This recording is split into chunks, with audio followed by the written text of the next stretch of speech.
1773 चलिए, तो के। यहाँ पे देखेंगे ब्रिटिश काल में ब्रिटिश काल में किस अधिनियम के द्वारा भारत में, ठीक है, केंद्रीय प्रशासन की नींव रखी गई। तो केंद्रीय प्रशासन की नींव की बात करेंगे तो 1773 के रेगुलेटिंग एक्ट में रखी गई थी, ठीक है, ध्यान में रखेंगे। तो सबसे पहले भारत में केंद्रीय प्रशासन की नींव की बात करेंगे तो 1773 के रेगुलेटिंग एक्ट की तहत रखी गई थी। ध्यान में रखकर पूछेगा भारत में संवैधानिक विकास किस अधिनियम के तहत होगा, तो वो भी 1773 के रेगुलेटिंग एक्ट की तहत ही भारत में संवैधानिक विकास आपको देखने को मिलता है, ठीक है। पूछेंगे किस अधिनियम में कंपनी के प्रशासनिक और राजनीतिक कार्यों को मान्यता मिली, तो वो भी आपका हो जाएगा 1773 के रेगुलेटिंग एक्ट में ही। मतलब क्या होता है, कंपनी के, ठीक है, प्रशासनिक और राजनीतिक कार्यों का मतलब क्या होता है, मान्यता मिलता है, ठीक है। अगर आपसे ये भी प्रश्न पूछा जाएगा बंगाल के गवर्नर को, ठीक है, बंगाल का क्या कहे जाना, इस एक्ट में क्या कहे जाने लगा, तब क्या वो बताएंगे, बंगाल के जो गवर्नर को बंगाल के गवर्नर जनरल का नाम दिया गया, ठीक है। ध्यान में रखेंगे, पूछेगा किस एक्ट के तहत मद्रास और बंबई के गवर्नर को, ठीक है, बंगाल के गवर्नर जनरल के अधीन कर दिया गया, तो वो भी आप बताएंगे 1773 के रेगुलेटिंग एक्ट में, ठीक है। बात करेंगे किस एक्ट में, कलकत्ता में एक, ठीक है, उच्चतम न्यायालय की स्थापना की बात कही गई थी, तो 1773 के रेगुलेटिंग एक्ट में ही कही गई थी, या 1774 के रेगुलेटिंग एक्ट में, ठीक है। 1774 के रेगुलेटिंग एक्ट में आपको कलकत्ता में एक उच्च न्यायालय की स्थापना की गई थी, ठीक है, जिसमें मतलब चार जज थे। एक जो एलिजा एम्पे जो थे, उसमें क्या था, मुख्य जज थे। उसके बाद अगर बात करेंगे याद करने का, तीन जज और भी है जिसका नाम है एच सी एल। एच से क्या लिखा, हाइट लिखिएगा, सी से चैम्बर याद रखिएगा, एल से लिमेस्टर याद रखिएगा, ठीक है।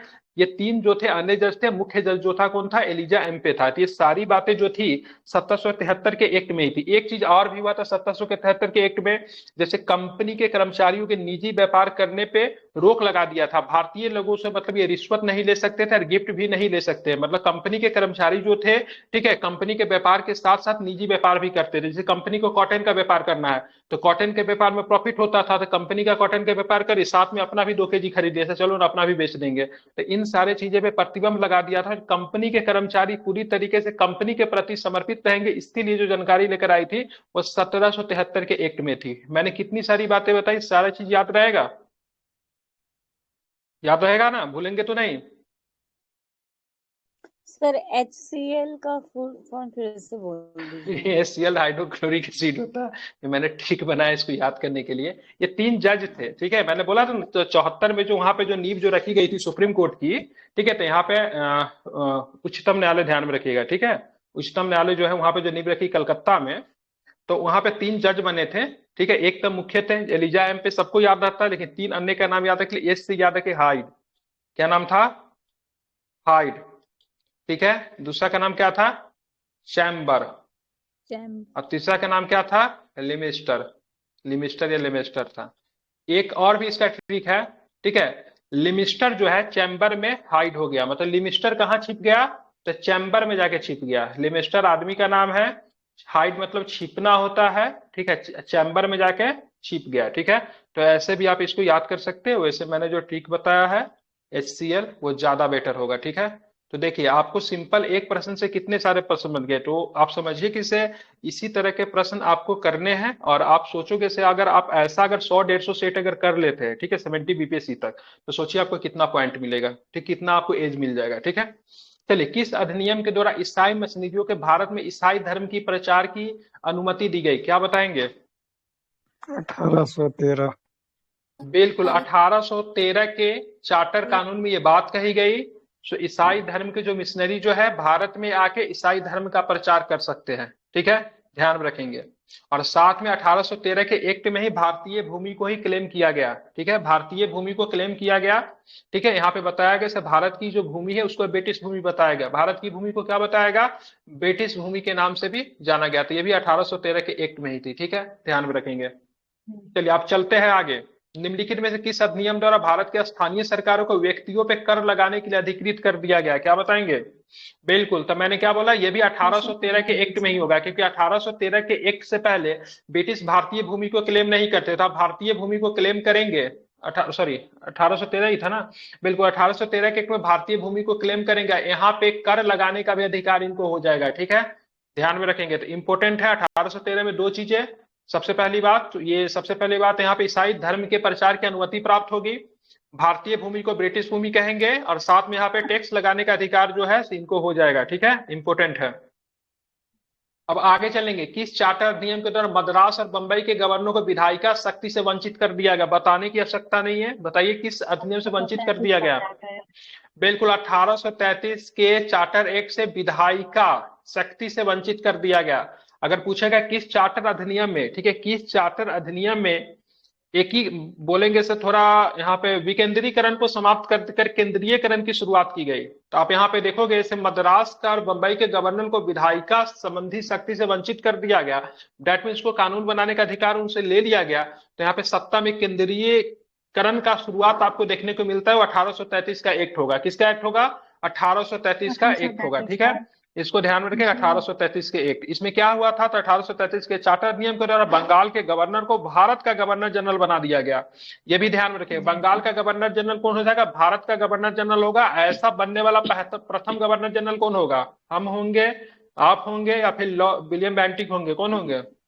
William Bentinck. बिल्कुल विलियम बेंटिंक होंगे, ऐसा, ठीक है, ध्यान में रखेंगे, ठीक है, याद है रखिएगा इसको, इंपॉर्टेंट है, ठीक है। और साथ में मद्रास और बंबई के गवर्नर को विधायिका संबंधी शक्ति से मतलब क्या कर दिया गया? वंचित कर दिया गया। डेट मीन्स मद्रास के गवर्नर और मतलब बंबई के गवर्नर कानून नहीं बना सकते थे, बंगाल के गवर्नर क्या होंगे? सर्वासर्वी हो जाएंगे, ठीक है। चलिए जी सर। 5 नंबर प्रश्न बताइए क्या होगा? निम्नलिखित में से किस अधिनियम द्वारा पहली बार गवर्नर जनरल की परिषद के विधायी एवं प्रशासनिक कार्यों को अलग कर दिया गया? गवर्नर जनरल के परिषद के विधायी एवं प्रशासनिक कार्यों को अलग कर दिया गया किसके द्वारा? तो 1853 के, ठीक है, ध्यान में रखेंगे। नहीं नहीं, ये 1853 होगा। तो 1853 के अधिनियम द्वारा पहली बार, ठीक है, गवर्नर जनरल की परिषद के विधायी एवं प्रशासनिक कार्यों को क्या कर दिया गया? अलग कर दिया गया, ठीक है, ध्यान में रखेंगे। और ये भी आपको ध्यान में रखिएगा से 1853 में क्या किया, ये तो बता ही दिया।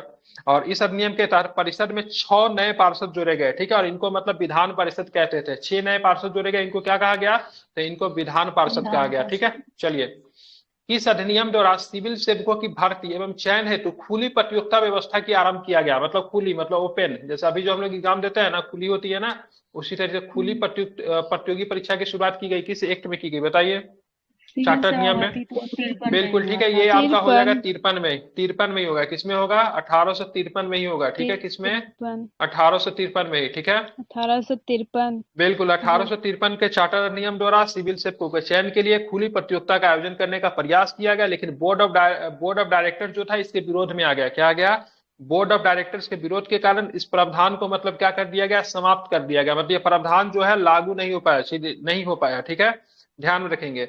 और 1853 के चार्टर नियम द्वारा सिविल सेवकों की भारतीय में चयन हेतु खुली प्रतियोगिता व्यवस्था का आरंभ किया गया। इस प्रकार बात करेंगे, मतलब 33 में मतलब बात कही गई थी, लेकिन 33 में मतलब ये मतलब क्या होता है? लागू नहीं होता है।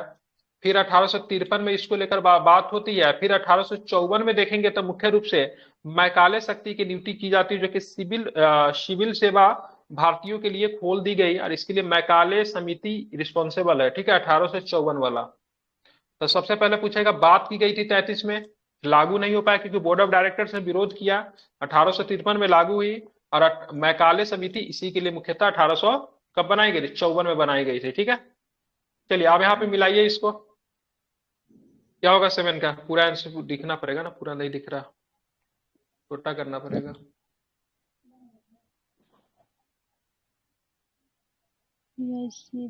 मिलाइए। EIC की व्यापारिक निकाय के रूप में जाने जाने वाली गतिविधियों को समाप्त कर दिया गया। ईस्ट इंडिया कंपनी होगा। EIC का मतलब क्या होगा? East India company. तो ईस्ट इंडिया कंपनी के व्यापारिक निकाय के रूप में जाने वाली गतिविधियों को समाप्त कर दिया गया। किस एक्ट में किया गया बताइए? ऑप्शन यहाँ पे दिखा रहा हूं।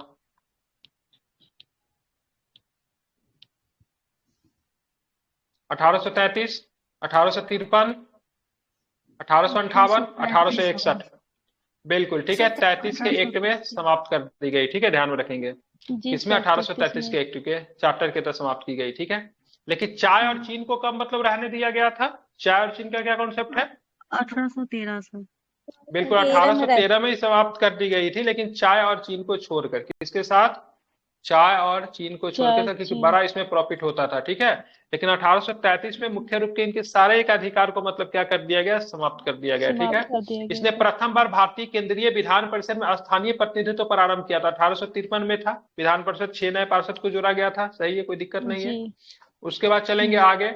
भारत के राज्य सचिव पद का सृजन किया गया था, 1858 के एक्ट में किया गया, भारत का राज्य सचिव का जी पद का सर। सृजन किया गया। अब भारत के राज्य सचिव कहाँ रहते थे, ये मुख्य रूप से कहाँ रहते थे, कहाँ रहते थे, ये लंदन में रहते थे। कहाँ पे रहते थे, ये लंदन में रहते थे, ठीक है, ध्यान में रखेंगे। लंदन। इसके द्वारा कानून बनाने की प्रक्रिया को भारतीय प्रतिनिधियों को शामिल करने की शुरुआत की गई, तो 1861 का भारत परिषद अधिनियम, ठीक है, ध्यान में रखेंगे। चलिए आगे चलते हैं, ये हो गया। अब आइए इस प्रश्न में आइए, एक मिनट।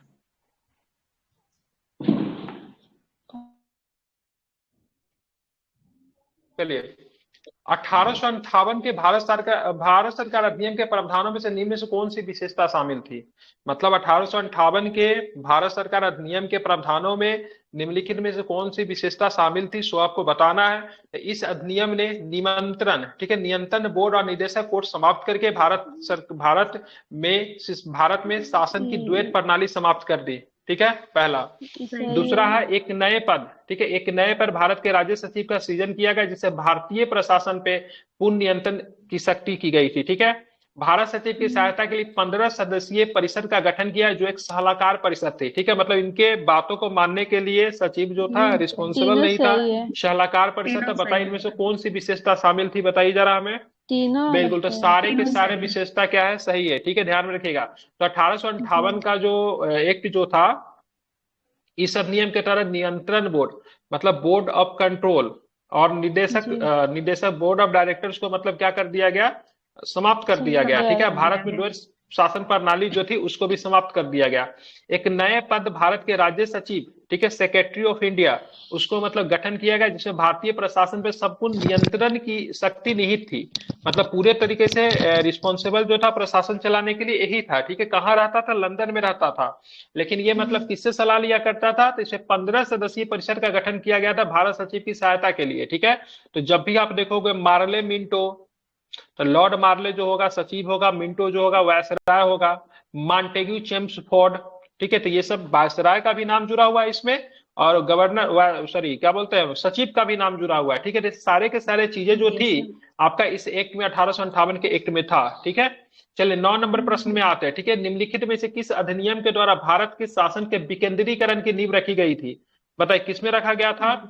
तो 1861 के अधिनियम में, नहीं 1833 में तो केंद्रीयकरण, ठीक है, 1861 के अधिनियम में विकेंद्रीकरण की शुरुआत की गई थी, ठीक है, ध्यान में रखेंगे।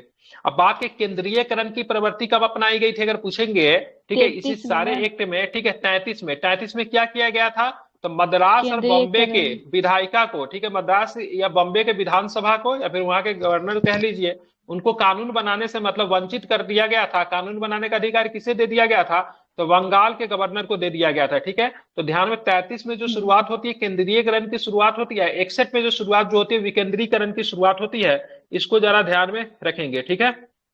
चलिए बात के केंद्रीयकरण की सबसे पहले शुरुआत की बात करेंगे तो 1773 में ही की गई थी, लेकिन अपने चरम पे कब अगर पहुंच गई तो ध्यान में रखिएगा, चरम पे पहुंचने की बात करेगा तो 1833 में अपने चरम पे पहुंच गई, ठीक है, ध्यान में रखिएगा।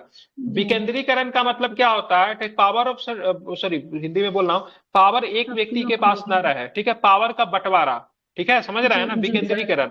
जैसे भारत में क्या है, भारत क्या है, भारत की जो शासन व्यवस्था जो है देखने में तो मतलब ऐसा लगता है सेंट्रलाइज है, लेकिन बहुत मायनों में डिसेंट्रलाइज है। मतलब पावर जो है एक आदमी के हाथों में नहीं है, ठीक है। सत्ता का यहाँ पे क्या हुआ, सत्ता का विभाजन हो रखा है, केंद्र सरकार है, राज्य सरकार, स्थानीय स्तर पर स्थानीय सरकार है, तो इसको क्या बोलेंगे, विकेंद्रीकरण बोलेंगे ना, डिसेंट्रलाइज बोलेंगे, ठीक है। चलिए चलिए, भारत के प्रतिनिधि शासन की शुरुआत किस अधिनियम के द्वारा किया गया, प्रतिनिधि शासन की शुरुआत की बात हो रही है, बताइए। बिल्कुल ठीक है, भारत परिषद अधिनियम 1861 के द्वारा प्रतिनिधि शासन की मतलब शुरुआत आपको देखने को मिलता है, ठीक है, ध्यान में रखेंगे। चलिए आप चलेंगे, निम्न में से कौन सा कथन सही नहीं है, तो भारत परिषद अधिनियम 1861 के द्वारा गवर्नर जनरल को संकटकालीन दशा में विधान परिषद की अनुमति के बगैर अध्यादेश जारी करने का अधिकार प्रदान किया गया। पहला स्टेटमेंट है, ध्यान से सुनिएगा। दूसरा स्टेटमेंट की बात करेंगे, 1861 के बाद 1861 के भारत परिषद नियम द्वारा भारत में मंत्रिमंडलीय व्यवस्था की नींव पड़ी। ठीक है, भारत परिषद नियम 1892 में भारत में आंशिक रूप से सर्वप्रथम, ठीक है, संसदीय व्यवस्था का आरंभ दृष्टिगत हुआ। ठीक है, तीसरा है 1909 में भारत परिषद नियम द्वारा वार्षिक बजट पे बहस करने का अधिकार भारतीय सदस्यों को दिया गया। बताइए इनमें से कौन सा स्टेटमेंट जो है सही नहीं है, तो क्या बताएंगे? जी लगता है 1909 वाला सर। बजट पर बताइए क्या होगा? 1909 नहीं होगा सर। ये यहाँ पे 1909 में नहीं होगा, 1861 हो जाएगा। ठीक है, यही गलत है। ठीक है, याद रखिएगा। 1909 में क्या हुआ था, तो सांप्रदायिकता की शुरुआत हुई थी। ठीक है, सांप्रदायिकता के फादर की बात करें, किसे जानते हैं? लॉर्ड मार्ले को या फिर लॉर्ड मिंटो को? Father of Minto. ठीक है, ध्यान रखें। तो यही सही है। बाकी हाँ, लॉर्ड मिंटो। ठीक है, भारत परिषद नियम 1861 के द्वारा गवर्नर जनरल को संकटकालीन दशा में विधान परिषद की अनुमति के बगैर अध्यादेश जारी करने का अधिकार प्रदान था। कई बार प्रश्न पूछा, सही है। 1861 के भारत परिषद नियम द्वारा भारत में मंत्रिमंडलीय व्यवस्था की शुरुआत की गई, ये भी सही है। ठीक है, ध्यान में रखेंगे। भारत परिषद अधिनियम 1892 में भारत में आंशिक रूप से सर्वप्रथम संसदीय व्यवस्था का प्रारंभ दृष्टिगत हुआ, यह भी सही है। लेकिन यहाँ पे 1909 में भारत परिषद नियम द्वारा वार्षिक बजट में बहस करने का अधिकार भारतीयों को दिया गया, ये गलत है, 1861 होगा। ठीक है, चलिए आप चलते आगे। आगे का प्रश्न देखिएगा जरा क्या है।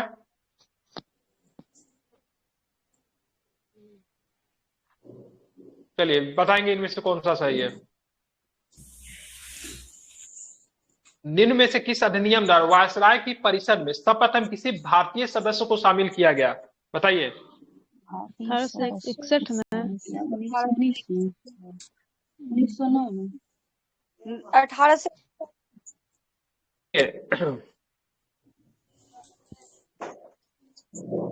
निम्न में से किस अधिनियम में वायसराय की परिषद में सबसे किसी भारतीय सदस्य को शामिल किया गया? 1909। ठीक है, ध्यान रखें। 1909 के भारत परिषद नियम के तहत पहली बार किसी भारतीय वायसराय और गवर्नर के कार्य परिषद के साथ एसोसिएशन बनाने का प्रावधान किया गया। सत्येंद्र प्रसाद सिन्हा, ठीक है, वायसराय की कार्यपालिका परिषद में प्रथम भारतीय बने। और उन्हें कौन सा सदस्य बनाया गया? ठीक है, अर्थ मंत्री बनाया गया, फिर विधि मंत्री बनाया गया। सर विधि मंत्री, विधि सदस्य बनाया गया। कौन सा सदस्य बनाएगा? विधि सदस्य बनाया गया। तो यही जो थे सत्येंद्र प्रसाद सिन्हा ही, जो इन्होंने बाद में जाके सत्येंद्र प्रसन्न सिन्हा ये बाद में जाके इस्तीफा भी दे देते हैं। ठीक है, तो 1909 में भारत परिषद नियम जो था, इसका सही आंसर होगा। ठीक है, ध्यान में रखेंगे। जूली जी माइक बंद कर लीजिए, आपका कैमरा दिख रहा है। ठीक है, आगे आते हैं 13 नंबर प्रश्न। देखिएगा, किस अधिनियम के अंतर्गत पृथक निर्वाचन के आधार पर मुस्लिमों के लिए सांप्रदायिक प्रतिनिधित्व का प्रावधान किया गया? बताइए जरा क्या होगा? बिल्कुल 1909 में। ठीक है, जिसको मार्ले मिंटो सुधार के नाम से जानते हैं। तो 1909 का, ठीक है, भारत परिषद नियम था यहाँ पे मुसलमानों के लिए। ठीक है, मुस्लिमों के लिए सांप्रदायिक प्रतिनिधित्व का मतलब क्या किया गया? प्रावधान किया गया। ठीक है, ध्यान रखेंगे। निर्वाचन की 3 प्रकार की पद्धति अपनाई गई यहाँ पे। तो सबसे पहला साधारण था, दूसरा की बात करें वर्ग विशेष था, तीसरा जो था विशेष था। ठीक है, तो ध्यान में रखेंगे। इसी अधिनियम के अंतर्गत मुसलमानों के लिए पृथक मताधिकार, पृथक निर्वाचन क्षेत्र की व्यवस्था करके फूट डालो और राज करो की नीति जो थी अपनाई गई थी, 1909 में अपनाई गई थी। ठीक है, ध्यान में रखेंगे। चलिए आगे चलेंगे। किस अधिनियम के द्वारा प्रांतों में उत्तरदायी एवं द्वैत शासन की व्यवस्था की गई? तो क्या बताएंगे? 1919 किस अधिनियम के द्वारा की गई? बिल्कुल ठीक है, 1919 में। ठीक है, 1919 में। ठीक है, प्रांत में द्वैत शासन की बात हो रही है, तो 1919 याद रखिएगा। और यही 1935 में जाके प्रांतों में द्वैत शासन समाप्त करके केंद्र में द्वैत शासन लगाया जाता है। ठीक है, ध्यान में रखेंगे। कहां पे लगाया जाता है? केंद्र में द्वैत शासन को किया जाता है। इसको आपको ध्यान, ये भारत बात करेंगे, ये भारत शासन अधिनियम 1919 है। इसको मांटेगू चेम्सफोर्ड सुधार के नाम से भी जानते हैं। ठीक है, ध्यान में रखेंगे। और इसी में प्रांत में उत्तरदायी द्वैत शासन की स्थापना की गई थी। ठीक है, 1921 में द्वैत शासन कहां पे लगा दिया गया अगर पूछेगा तो ध्यान में रखिए, बंगाल में, मद्रास में, मुंबई में, ठीक है, उत्तर प्रदेश में, बिहार में, पंजाब में, उड़ीसा में, मध्य प्रदेश और असम में मतलब लगा दिया गया। लेकिन बात करेंगे बर्मा के विधान परिषद के द्वारा, ध्यान में रखेंगे 1923 में। ठीक है, 1923 में बर्मा में लगाया गया। 1923 में कब लगाया गया? तो 1923 में बात करेंगे तो बर्मा में लगाया गया। ठीक है, ध्यान में रखेंगे। 1932 में कब लगाया गया? 1932 में कहां पे लगाया गया? तो 1932 में लगाया गया वहां पे क्या? उत्तरी पश्चिमी सीमा प्रांत, नॉर्थ वेस्ट पेरुवियंस कहाँ पे पड़ता था? नॉर्थ वेस्ट पेरुवियंस कहाँ पे पड़ता था? जहां से ये आते थे, खान अब्दुल गफ्फार खान आते थे। कौन आते थे? खान अब्दुल गफ्फार खान आते थे, ठीक है। तो 1932 में वहां पे लगाया गया, 1923 में बर्मा में लगाया गया, बाकी सभी जगह पे 1921 में लगा दिया गया था द्वैध शासन। कहाँ कहाँ पे लगाया गया था 1921 में? सभी जगह पे लगभग लगा दिया। दो ही जगह का आपको याद रखना है, ठीक है। सभी जगह 1921 में ही, 1919 में इंट्रोड्यूस किया गया, 1921 में सब जगह पे लगा दिया गया, लेकिन 23 में लगा बर्मा में, ठीक है। ध्यान में रखेंगे। जी बाकी सर। 32 में कहाँ पे लगा? तो उत्तरी पश्चिमी सीमा प्रांत, उत्तरी ठीक है। पश्चिम उत्तरी पश्चिमी सीमा प्रांत में कब लगा? 1932 में। 1932। ठीक है, ध्यान में रखेंगे 1932 में, ठीक है। ध्यान में आपको रखना। तो ये यहाँ पे आपको अब बात करेंगे, इसको समाप्त कब कर दिया जाएगा? तो 1935 में इसको समाप्त कर दिया जाएगा। 1935 में केंद्र में द्वैध शासन लगाया जाएगा और प्रांतों में समाप्त हो जाएगा, ठीक है। ध्यान में रखिएगा। ये जी बीपीएससी का सेट है, ठीक है। हम लोग मतलब पेड बैच जो हमारा है वहां पे हम लोगों ने मोर देन 150 सेट का हम लोगों ने किया है। तो उसी पेड बैच में ही चलता था, लेकिन हमने सोचा था एक सेट आप लोग के सामने करवाओ। सेक्शनल टेस्ट करवाई जा रही है वहां पे, जिसमें से 75 केवल पॉलिटी के क्वेश्चन रहेंगे, ठीक है। कम से कम 20 सेट आपकी पॉलिटी की सेक्शनल टेस्ट करवा दी जाएगी, ठीक है। चलिए अब आगे चलेंगे तो बताइए इसका आंसर क्या होगा। किस अधिनियम के द्वारा ब्रिटिश भारत में महिलाओं को सर्वप्रथम मानवाधिकार का अधिकार मिला? किस अधिनियम के द्वारा ब्रिटिश भारत महिलाओं को सर्वप्रथम मताधिकार, सॉरी मानवाधिकार नहीं, मताधिकार का हक मिला? बताइए क्या बताएंगे? 1919 होगा। बिल्कुल 1919 के भारत शासन अधिनियम के द्वारा क्या होता है? महिलाओं को सर्वप्रथम आंशिक तौर पे मताधिकार मिला, ठीक है। ध्यान में रखेंगे आंशिक तौर पे, ठीक है। पूरी तरीके से नहीं मिला। क्या मिला? यूनिवर्सल रूप से नहीं मिला, आंशिक तौर पे मताधिकार मिलता है 1919 के एक्ट में, ठीक है। चलिए 16 नंबर प्रश्न देखेंगे। 1919 में देखेंगे, अगर पूछेगा ना सांप्रदायिकता का विस्तार, सांप्रदायिकता के आधार पर मताधिकार का विस्तार कब किया गया? तो ध्यान में 1919 के एक्ट में किया गया था, ठीक है। 1935 में और भी किया गया, लेकिन अगर बात करेंगे सबसे पहले शुरुआत की कब की गई? तो 1909 के एक्ट में की गई थी, लेकिन उसका विस्तार आपको किसमें देखने को मिलता है? तो 1919 में विस्तार उसका देखने को मिलता है। बहुत ज्यादा विस्तार जो था 1919 के एक्ट में आपको देखने को मिला। निम्नलिखित कथनों पे से विचार कीजिए। 1919 के भारत सरकार अधिनियम की विशेषता है, ठीक है। तो संप्रदाय के आधार पर निर्वाचन प्रणाली का विस्तार करते हुए इसे सिखों, ईसाइयों, आंग्ल भारतीयों तथा यूरोपियों पे भी लागू कर दिया गया। इस अधिनियम के द्वारा, ठीक है, सर्वप्रथम केंद्र में द्विसाधात्मक विधायिका स्थापित की गई। इस अधिनियम के द्वारा सर्वप्रथम केंद्र में द्विसाधात्मक व्यवस्था स्थापित की, गलत है, ठीक है। इस अधिनियम ने भारत में, ठीक है, एक मिनट, इस अधिनियम ने भारत में एक लोक सेवा आयोग का गठन का प्रावधान किया गया, ठीक है। प्रत्यक्ष निर्वाचन के लिए पहली बार सीमित संख्या में संपत्ति एवं कर को आधार बनाया गया। निम्नलिखित में से कौन सा कथन सही नहीं है? ठीक है, प्रत्यक्ष निर्वाचन के लिए पहली बार, इसका आंसर क्या लिया है?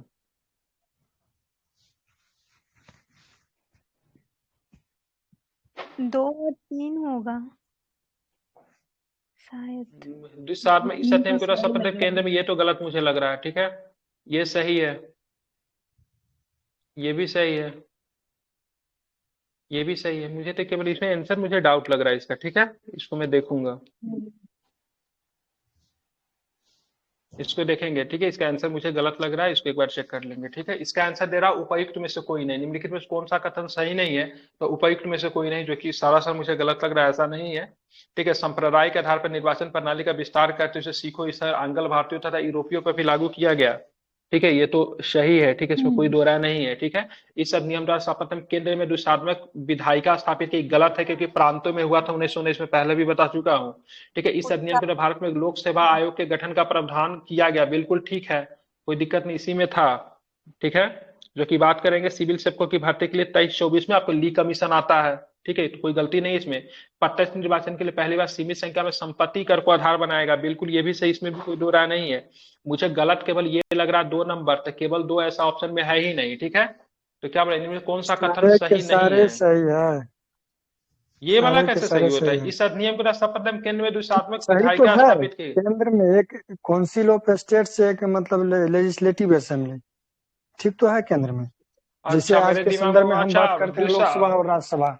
अरे द्वैध शासन मेरे दिमाग में चल रहा, सॉरी, सही है ये, नहीं सही है, मेरे दिमाग में द्वैध शासन चल रहा था, ये भी सही है, ठीक है, हाँ बिल्कुल ठीक है। अभी राज्यसभा लोकसभा जो आप लोग पढ़ते हैं सो वही है, ठीक है, बिल्कुल वही है, ठीक है। मेरे दिमाग में द्वैध शासन चल रहा था केंद्र में, सारे के सारे सही, इनमें से कोई भी गलत नहीं है, ठीक है, सब सही है इसमें, ठीक है। चलिए अब यहाँ पे देखेंगे, मेरे दिमाग में द्वैत शासन चल रहा था, केंद्र में 1935 में आया था, प्रांत में आया था वो द्वैत शासन, मेरे इसमें प्रांत होना चाहिए केंद्र की जगह पे, वो चल रहा था। हाँ ठीक है, वो राज्यसभा लोकसभा उसी समय बना था, विधान परिषद और विधानसभा। चलिए पढ़िए तो 70 नंबर क्वेश्चन क्या है। किस अधिनियम द्वारा पहली बार केंद्रीय बजट को राज्यों के बजट से अलग कर दिया गया? 1892 तो किस अधिनियम के द्वारा पहली बार केंद्रीय बजट को राज्यों के बजट से अलग कर दिया गया? तो क्या बताएंगे, तो ध्यान में रखिएगा, ये हो जाएगा 1919 के भारत शासन अधिनियम। ठीक है, यहाँ पे क्या किया गया, तो केंद्रीय बजट को राज्यों के बजट से क्या कर दिया गया, तो अलग कर दिया गया। ठीक है, ध्यान में रखेंगे। ठीक है, इसको आपको ध्यान में रखना है। ठीक है, यहाँ पे क्या, राज्य विधानसभाओं का अपना बजट स्वयं बनाने के लिए अधिकृत कर दिया गया। ठीक है, चलिए 18 नंबर प्रश्न देखिएगा, इधर होगा ना 18, ज्यादा बड़ा हो गया है क्या? चलिए 18 नंबर देखिए। ठीक है, किस निम्न में से कौन सा कथन सही है, पूछ रहा है, विच स्टेटमेंट्स आर ट्रू। कौन सा कथन, प्रांतों में द्वैत शासन प्रणाली 1919 के अधिनियम के द्वारा समाप्त कर दी गई। ठीक है, बताना है आपको। द्वैत शासन प्रणाली की असफलता की जांच समिति का अध्यक्ष लियोनस कार्टिस था। प्रांतों में शासकीय बहुमत 1935 के अधिनियम के द्वारा समाप्त हो गया। केंद्र एवं प्रांतों में प्रशासनिक शक्ति का विभाजन 1919 के अधिनियम के द्वारा किया गया। बताइए निम्न में से कौन सा स्टेटमेंट सही है, बताएंगे क्या होगा? सी नंबर सही है। कौन सही है? सी। नहीं, डी सही है। ठीक है, डी सही है। ठीक है, ध्यान रखेंगे, केंद्र एवं प्रांतों में प्रशासनिक शक्ति का विभाजन 1919 के अधिनियम के द्वारा किया गया। प्रांतों में द्वैत शासन प्रणाली 1919 के अधिनियम के द्वारा समाप्त कर दी गई। ठीक है, गलत है, 1935 का अधिनियम हो जाएगा। यहाँ पे एक मूडी मैन कमीशन बनी थी, लियोनेस कार्टियस नहीं था। लियोनेस कार्टियस का किताब आती है डायरकी। ठीक है, जहां पे इसने द्वैत शासन के बारे में बताया था, डार्की नामक पुस्तक जो है कार्टियस का, ध्यान में रखेंगे। यहाँ पे एक मूडी मैन कमीशन सर बनी वो थी। ठीक है, अलेक्जेंडर मूडी मैन का है बुक, हाँ, नहीं लियोनल नहीं नहीं, कार्टियस का नहीं है। हैं? द्वैत शासन वाला हम लियोनस कल भी कार्टिस का पढ़े बुक है। हैं, नहीं नहीं, चेक कीजिए एक बार। ठीक है, हम मूडी मैन कल भी कमीशन पढ़े जो हैं बचा था डायरकी ना, नामक पुस्तक जो हम। हाँ तो एक बार मूडी मैन चेक कीजिए तो कमीशन जो मेरा ये तो, असफलता की जांच के लिए आया था, हाँ तो आया था। उसी ठीक है, बुके में लेकिन वो डायरकी नामक असफलता के लिए पुस्तक जो जांच था किया था। लियोनस कार्टियस का पुस्तक होगा। ठीक है, ये बात कन्फर्म है मैंने, अलेक्जेंडर मूडी मैन। हम एक बार चेक करना पड़ेगा, शायद कल ही पढ़े हैं हम। देख लीजिए देख लीजिए देख लीजिए, हो सकता है मैं ही गलत हूँ, एक बार देख लीजिए। लेकिन मेरा तो कार्टियस पढ़ा हुआ, लियोनस कार्टियस की डायरकी नामक पुस्तक, एक बार देख लीजिए डायरकी के लेखक कौन है, देख लीजिए, और हमें भी बता दीजिए, हो सकता है। ठीक है, चलिए, बहुत देर से ठीक है, लगता है ये सेट हो चुके, क्या क्या सही है? देखते हैं। अच्छा जी देखते सर, हैं, मुझे ठीक है। केंद्र, हाँ, आपको ऐसा क्यों लग रहा है ये सेट हो चुका है? इतना लेट से क्यों लगता है ये सेट हो चुका है? नहीं हुआ ये सेट, अभी आपने बना रखा है इसलिए हुआ है। ठीक है, डिस्कशन अभी नहीं हुआ इस सेट का। चलिए, निम्न कथन पे आपको फिर से विचार करने हैं। प्रांतों में द्वैत शासन की स्थापना 1919 के अधिनियम के द्वारा की गई। केंद्र में द्वैत शासन की स्थापना 1935 के अधिनियम के द्वारा की गई। बताइए निम्न में से कौन सा कथन सही है? दोनों दोनों सही सही है। है सर। सच्ची? जी। बिल्कुल ठीक है, दोनों सही था। अगर पूछेगा प्रांतों में द्वैत शासन की समाप्ति कब की गई, तो क्या बताएंगे? 1919 में। 1935, वेरी गुड। ठीक है, चलिए अब यहाँ पे देखेंगे, भारत शासन अधिनियम 1935 के द्वारा केंद्र और प्रांतों में शक्तियों का विभाजन 3 सूची में किया गया। एक संघ सूची, प्रांतीय सूची, समवर्ती सूची। प्रांतीय सूची को वर्तमान संदर्भ में राज्य सूची आप लोग कह सकते हैं। तो इनमें विषयों की संख्या कितनी थी, बताएंगे जरा, कितनी कितनी विषय थी? प्रांतीय में 54 थी, समावर्ती में डी सही होगा। 36 था, मतलब संघ सूची में कितने विषय थे? 59। प्रांतीय सूची में विषय की संख्या की बात करेंगे 54, इसमें कितने थे? 36 थे। ठीक है, ध्यान में रखेंगे। ठीक है, तो सबसे ज्यादा संघ सूची में, उससे कम मतलब क्या होगा, राज्य सूची में। ठीक है, उसके सबसे कम जो होगा आपको किसमें होगा? समवर्ती में। ठीक है, ध्यान में रखेंगे। चलिए, इसको याद रखेगा, इंपॉर्टेंट है, पूछा जाता है। ठीक है, अब चलते आगे। भारत में संघीय सरकार की स्थापना का प्रस्ताव किस अधिनियम में किया गया था? भारत में संघीय सरकार की बात करेंगे 1935 सर। 1935। मिला उसका डायरकी के लेखक?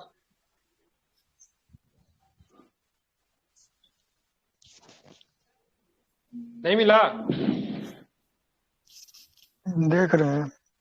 इतना समय लगता है देखने में?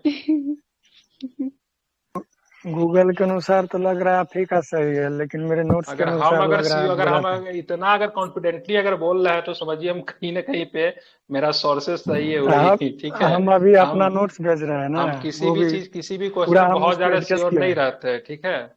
ये डार्की पुस्तक लियोनस कार्टियस की पुस्तक है, ठीक है, वहीं से डार्की के कॉन्सेप्ट को उठाया गया। बुडीमैन कमीशन जो था ना, डार्की सही है कि नहीं है इसको जांच करने के लिए बनी थी। द्वैध शासन प्रणाली की असफलता की जांच समिति का अध्यक्ष लियोनस कार्टियस नहीं था, मूडीमैन था, ठीक है। पूरा नाम क्या था इसका, पूरा नाम सर मुझे याद भी नहीं, मूडीमैन कमीशन कहते कुछ मूडी था, ठीक है। नहीं, कार्टियस से सही है सर। असफलता की चलिए, जांच समिति का अध्यक्ष ये थे, ठीक है। हाँ वही वही मैं बता रहा था, ठीक है। चलिए बताएंगे 22 नंबर प्रश्न का आंसर हुआ किस अधिनियम के द्वारा प्रांतों में स्वायत्त शासन व्यवस्था स्थापित कर दिया गया। प्रांतों में स्वायत्त 1935। शासन व्यवस्था स्थापित कर दिया गया, बहुत सुंदर। 1919 1935 नहीं, 35। 35। अच्छा। डायरकी समाप्त होगा तब तो होगा ना, ठीक है। तो 1935 के अधिनियम के द्वारा प्रांतों में स्वायत्त शासन व्यवस्था स्थापित की गई, ठीक है, इसको आपको ध्यान में रखना है। बात के 1935 के अधिनियम के द्वारा प्रांतों में द्वैत शासन व्यवस्था समाप्त कर दिया गया या फिर लगा दिया गया।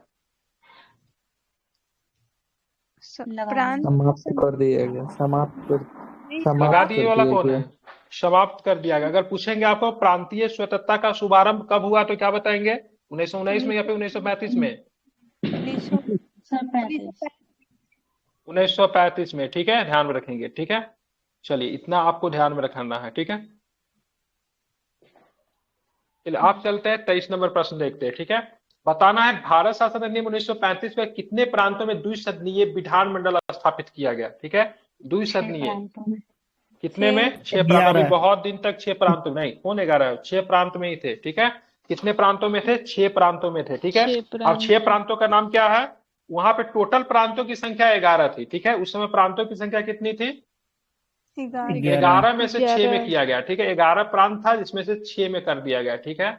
11 में से कितने प्रांतों में किया गया, 6 में किया गया द्वैत शासन, ठीक है। द्विसदनीय विधानसभा, सॉरी, द्विसदनीय विधानसभा 11 में से 6 में किया गया। अगर मैं पूछूं नाम बताएंगे तो क्या कहा, बंगाल हो जाएगा, बिहार हो जाएगा, संयुक्त प्रांत हो जाएगा। संयुक्त प्रांत को यूपी बोलेंगे, उत्तर प्रदेश, यूनाइटेड प्रोविंस बोला जाता था, ठीक है, संयुक्त प्रांत को। बंबई हो जाएगा, मद्रास हो जाएगा, और क्या हो जाएगा, असम हो जाएगा। यहाँ पे क्या किया गया, 6 प्रांतों में आपको क्या किया गया, ध्यान रखिए, द्विसदनीय विधानमंडल स्थापित किया गया, ठीक है। याद रखना है आपको, ठीक है। ये जो अभी आप सेट जो देख रहे हैं पेड ग्रुप का सेट है, ठीक है। बीपीएससी के एग्जाम के 17वें बीपीएससी के मेंस एग्जाम तक का एक बैच शुरू किया गया है, जो कि 18 महीने के वैलिडिटी के साथ ये बैच आती है, जहां पे ऐसे ऐसे समझिए कि इसे मोर देन 150 सेट कराया जाएगा। 22 तारीख से आपका 22 नवंबर से बैच की शुरुआत हो रही है। ये पहला क्लास नहीं है, ठीक है। मैंने ये बैच मैंने वहां पे सेट बनवा चुका हूँ, कॉपी वहां पे आ चुका है, केवल इसका रिवीजन आप लोग को दिखाने के लिए यहाँ पे किया जा रहा है। ग्रुप में जाएंगे तो सारा इन्फॉर्मेशन ग्रुप में डाला जा चुका है, क्या क्या है नहीं है उस बैच में। एनसीईआरटी से लेके जीके फाउंडेशन से लेके मेंस आंसर राइटिंग से सब कुछ उसमें शामिल किया गया है। इच्छुक लोग हैं बीपीएससी के लिए बहुत ज्यादा सीरियस, या फिर जिनको टीचर का भी एग्जाम देना है, तो बहुत सारा फाउंडेशन बैच जीके जीएस का भी उसमें ऐड किया गया, वो लोग उसमें जुड़ सकते हैं। ऑलरेडी 30 आदमी ऑलरेडी जुड़ चुके हैं मात्र 2 से 3 दिन के अंदर में, ठीक है। चलिए बाकी आप भी शामिल हो सकते हैं। बताना किस अधिनियम को दलित जातियों के लिए अलग से निर्वाचन व्यवस्था कर दी गई, बताइए। 1932 का 25 दिन नंबर, 24 हो गया था, 24 हुआ है, 24 नहीं बताया आप लोग बोलते भी नहीं, ध्यान कहाँ रहता आप लोग का। 1935 के अधिनियम की एक विशेषता नहीं, क्या नहीं विशेषता, इसमें संघीय बैंक की स्थापना का प्रावधान किया गया, फेडरल बैंक, ठीक है। इसमें एक सर्वोच्च न्यायालय की स्थापना का प्रावधान था। इस अधिनियम द्वारा 1935 इसमें बर्मा को भारत से अलग कर दिया गया। इस अधिनियम के द्वारा 2 नए प्रांत, ठीक है, उड़ीसा एवं सिंध का निर्माण किया गया। बताइए कौन सा इनमें से विशेषता नहीं है, क्या बताएंगे। लास्ट वाला डी। नहीं, लास्ट वाला तो है ही। इसमें तो संघीय न्यायालय था। सब है। नहीं सॉरी ये सॉरी, गलत है, सर्वोच्च ठीक है, न्यायालय, सर्वोच्च न्यायालय थोड़ी ना था ये, ठीक है, संघीय न्यायालय की बात होगी, ठीक है। बिल्कुल, यहाँ पे सर्वोच्च न्यायालय गलत कर दिया, संघीय न्यायालय होगा। कौन सा होगा, संघीय न्यायालय, ठीक है, ध्यान में रखेंगे, सर्वोच्च न्यायालय नहीं होगा, ठीक है। इसको इसको बोला जाता पेगु द्वीप बोला जाता, पेगु बोला जाता था बर्मा को, ठीक है। अपर पेगु, लोअर पेगु, अपर पेगु करके बोलते थे, बर्मा को बोलने से। बर्मा का प्रशासन कहाँ से चला जाता, मेन क्वेश्चन है, बर्मा का प्रशासन कहाँ से चला जाता था, भारत से चलता था तो भारत के कहाँ से? वेरी गुड, बहुत सुंदर, बॉम्बे से चला जाता था बर्मा का प्रशासन। कई बार ये प्रश्न पूछा है, इसको आपको याद भी रखना चाहिए, ठीक है। बर्मा का प्रशासन कहाँ से चला जाता था, तो बॉम्बे से चला जाता था, ठीक है, ध्यान में रखिएगा। इस अधिनियम के द्वारा दो नए प्रांत, ठीक है, उड़ीसा एवं सिंध, ठीक है, उड़ीसा 1936 में अलग हुआ था, सिंध उसी के आसपास होगा। संघीय बैंक की स्थापना की गई थी, ये भी सही है, रिजर्व बैंक की स्थापना, ठीक है, की गई थी 1935 के एक्ट में था। स्थापना कब हुआ था, 1937 में शायद स्थापना हुआ था, 35 के एक्ट में था, 37 में, 37 है ये, 35 में ही स्थापना हो गया था, नहीं 37 में शायद न्यायालय है, बैंक 35 में, 1 अप्रैल 1935 है ना, बैंक 1 अप्रैल 1935। अब 5 करोड़ के पूंजी से की गई थी, कितने करोड़ की, 5 करोड़ की। मुख्यालय कहाँ था इसका, मुख्यालय पहले मुंबई ना, कलकत्ता था पहले इसका कोलकाता में मुख्यालय था, बाद में इसको मुंबई 2 वर्ष के बाद, हाँ 37 में कोलकाता मुख्यालय लगा, वही मुझे कुछ याद आ रहा था, 37 में इसको बॉम्बे मुख्यालय लाया गया था, ठीक है। 35 तक ये 2 वर्षों तक कोलकाता ही था, ठीक है, ध्यान में इसको रखना है आपको। चलिए इतना फैक्ट हो गया, इसको याद में रखिएगा। चलिए आप देखेंगे किस अधिनियम का दलित जातियों के लिए अलग से निर्वाचन की व्यवस्था की गई, ठीक है। तो दलित जातियों के लिए अलग से निर्वाचन की व्यवस्था कब की गई, देखिए मैंने क्या बोला था, 1909 के एक्ट में, 1909 के एक्ट में सर्वप्रथम सांप्रदायिक निर्वाचन की बात रखी गई थी। वहां पे आप देखोगे फिर से मतलब यहाँ पे बढ़ाएगा 1919 के एक्ट में, और 1935 के एक्ट में और अधिक बढ़ाया जाएगा, ठीक है, तो ध्यान में रखिएगा। तो 1935 1932 में रामजे मैकडोनाल्ड ने घोषणा की थी, क्या चीज की घोषणा की थी, रामजे मैकडोनाल्ड ने क्या चीज की घोषणा की थी 1932 में, बिल्कुल सांप्रदायिक पंचायत। इसके लिए कौन सा व्यक्ति यरबदा जेल में चले गए थे, अनशन पे कौन व्यक्ति बैठ गए थे, गांधी जी। महात्मा गांधी जी बैठ गए थे, ठीक है। तो बहुत ज्यादा समझाया गया महात्मा गांधी जी को, सॉरी महात्मा गांधी को समझाने के लिए कौन आए, ठीक है, क्या नाम है इनका, अम्बेडकर जी आए, लेकिन अम्बेडकर जी को ही महात्मा गांधी जी उल्टा समझा दिए। फिर दोनों के बीच में कौन सा पैक्ट होगा, पैक्ट या फिर दिल्ली पैक्ट, ठीक है, पूना पैक्ट होगा, ठीक है। पूना पैक्ट में इनके सीट को मतलब क्या बढ़ा दिया गया, दलितों के लिए विधानसभा में सीट को बढ़ा दी गई, आरक्षण बढ़ा दिया गया, ठीक है। लेकिन इतना सब होने के बावजूद भी रामजे मैकडोनाल्ड 1935 के अधिनियम के द्वारा, ठीक है, दलितों जाति के लिए अलग से निर्वाचन व्यवस्था कर दी गई। अब ये अलग से निर्वाचन व्यवस्था क्या होता था, जैसे मान लीजिए कोई विधानसभा का क्षेत्र है, सपोज समझिए मुजफ्फरपुर विधानसभा क्षेत्र है, अब मुजफ्फरपुर विधानसभा क्षेत्र को दलितों के लिए अलग से निर्वाचन की व्यवस्था करेंगे ना, तो वहां से कुछ चुनाव, वहां से जो वोट में जो खरा जो होगा वो मतलब कौन होगा, दलित होगा, कौन होगा, दलित होगा। दलित को वोट करने वाला कौन होगा, वो भी मतलब क्या होगा, दलित ही होगा, ठीक है। तो ऐसे कंडीशन में समाज बहुत अधिक बढ़ जाएगा ना, तो इसी के लिए गांधी जी जो थे इसके बहुत बड़े विरोधी थे, क्योंकि यहाँ पे ब्रिटिश ने सबसे पहले मुसलमानों को बांटा, ठीक है, मुसलमानों ईसाइयों को बांटा, एंग्लो इंडियन को बांटा, महिलाओं को बांटा, उसके बाद मतलब दलित को भी मतलब बांटना इन्होंने शुरू किया। तो इससे मतलब उन्होंने लगा से नहीं, हिंदू समाज का एक बहुत बड़ा वर्ग जो है दलित वर्ग है वो मतलब टूटने का डर था, इसलिए गांधी जी आमरण अनशन पे चले जाते, किस जेल में थे, यरबदा जेल में थे, ठीक है। कब गिरफ्तार किए गए थे, तो 1932 के आसपास गिरफ्तार वो किए गए थे। क्यों किए गए थे, क्योंकि उन्होंने वहां से जब वापस आए, गांधी इरविन समझौता का सेकेंड राउंड टेबल कॉन्फ्रेंस से जब वापस आते थे, फिर से उन्होंने सबनीय आंदोलन की चलाने की शुरुआत की, तो वेलिंगटन के द्वारा उनको अरेस्ट करवा दिया जाता, पुणे की यरबदा जेल में थे, ठीक है। चलिए अंतरिम सरकार में श्रम विभाग किसके पास था, श्रम मंत्रालय किनके पास था, अंतरिम विभाग की बात हो रही है, बिल्कुल बाबू जगजीवन राम, ठीक है, बिहार से ही थे बाबू जगजीवन। राजेंद्र बाबू के साथ कौन सा मंत्रालय थे,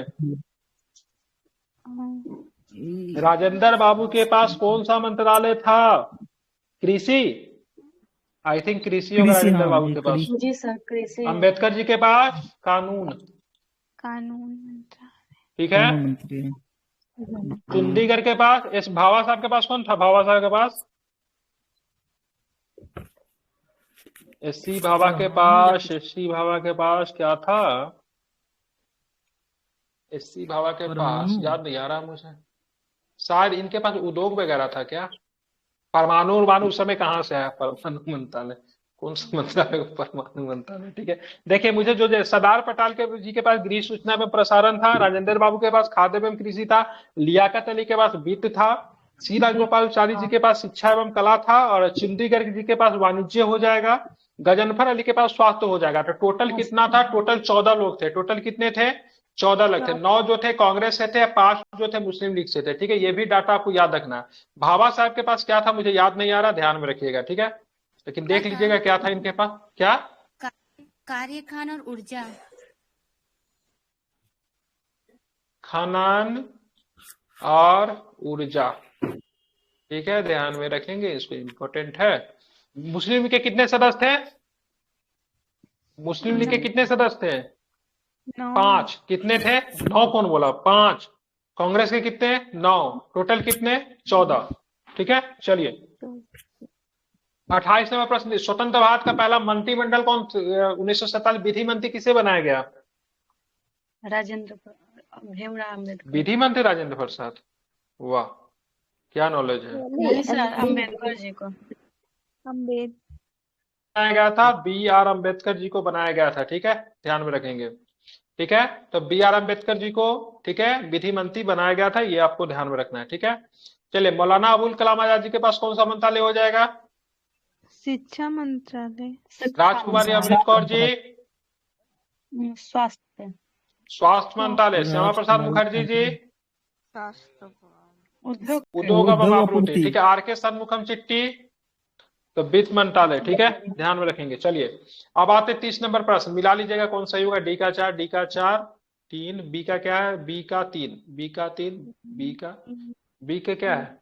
ये होगा सर। B का 3। सर ये 3 ये होगा 4 नंबर। डी वाला सर। हाँ ठीक ठीक यार, ये वाला D सही है। चलिए मिला लीजिएगा। किस योजना पे भारत में संविधान सभा का गठन किया गया? कैबिनेट मिशन या फिर क्रिप्स मिशन? बताइए। बिल्कुल, कब आई थी योजना? कब आई थी कैबिनेट मिशन? 1946 चल रहा है ना, इसी महीना में कैबिनेट मिशन आई थी। ठीक है, नवंबर 1946। ठीक है, क्रिप्स कब आई थी? 1942। 1942। ठीक है, राजगोपालचारी जी का प्लान कब आया था? 1944। माउंटबेटन योजना कब होगा? 1947। 2 जून प्लान किसे बोलेंगे? 2 जून प्लान माउंटबेटन योजना को बोला जाता है। ठीक है, बाल्कन प्लान किसे बोलते हैं? ठीक है, माउंटबेटन योजना को। डिकी बर्ड योजना किसी बोलते हैं? तो माउंटबेटन योजना को ही डिकी बर्ड योजना, बाल्कन प्लान, 2 जून प्लान, लॉर्ड माउंटबेटन योजना, भारत विभाजन की योजना, सब एक ही है। ठीक है, ध्यान में रखेंगे। इतने सारे फैक्ट आपको बताया जा रहा है, इसको याद रखिए आप लोग। चलिए आगे चलेंगे। मुस्लिम लीग के संविधान सभा का बहिष्कार मुस्लिम लीग ने क्यों किया? तो ध्यान में रखें, मुस्लिम लीग का पर्याप्त प्रतिनिधित्व संविधान सभा में नहीं था। पहला, संविधान सभा में मुस्लिम के सदस्यों को शामिल नहीं किया गया। दूसरा ऑप्शन, मुस्लिमों के लिए पृथक निर्वाचन प्रणाली की व्यवस्था नहीं था। तीसरा ऑप्शन, या फिर वह मुस्लिम समुदाय के लिए अलग संविधान सभा चाहती थी। यही ऑप्शन क्या है आपका सही? मुस्लिम समुदाय के लिए अलग संविधान सभा चाहती थी। ठीक है, ध्यान में रखेंगे। जी सर। चलिए, संविधान सभा में कितने इंडिपेंडेंट मतलब स्वतंत्र उम्मीदवार कितने चुने गए जो किसी पार्टी से नहीं आते थे? क्या बताएंगे या फिर नहीं बताएंगे? 8 थे। कैसे थे? 8 थे। कितने थे? 8 थे। ठीक है, ध्यान रखें। महिला सदस्य की संख्या अगर पूछेंगे तो क्या बताएंगे या फिर नहीं बताएंगे? महिला सदस्य कितनी थी? 15 जो थी महिला सदस्य थी। ठीक है, ध्यान में कितने सदस्य थी? महिला सदस्य थी। ठीक है, जो भी लोग 70 बीपीएससी के लिए सीरियस है, एक बार जरूर आप हमारे पेड ग्रुप में आके देखिएगा। ठीक है, 400-500 ज्यादा नहीं, 18 महीना का वैलिडिटी के साथ मिल रहा है। ओवरऑल टोटल चीज की तैयारी की जा रही है। ठीक है, शुरू से ही आपको 70 के लिए मेंस भी कराया जा रहा है। ठीक है, चलिए संविधान सभा में पहली बार डॉक्टर भीमराव अंबेडकर का चुनाव कहां से हुआ था? कहां से हुआ था बताएंगे जरा? बंगाल प्रेसिडेंसी से ये नहीं, पूर्वी बंगाल से पहले हुआ था। लेकिन क्या होता है 1947 के बाद पूर्वी बंगाल पार्ट किसका बन जाता है? पाकिस्तान का पार्ट बन जाता है। किसका पार्ट बन जाता है?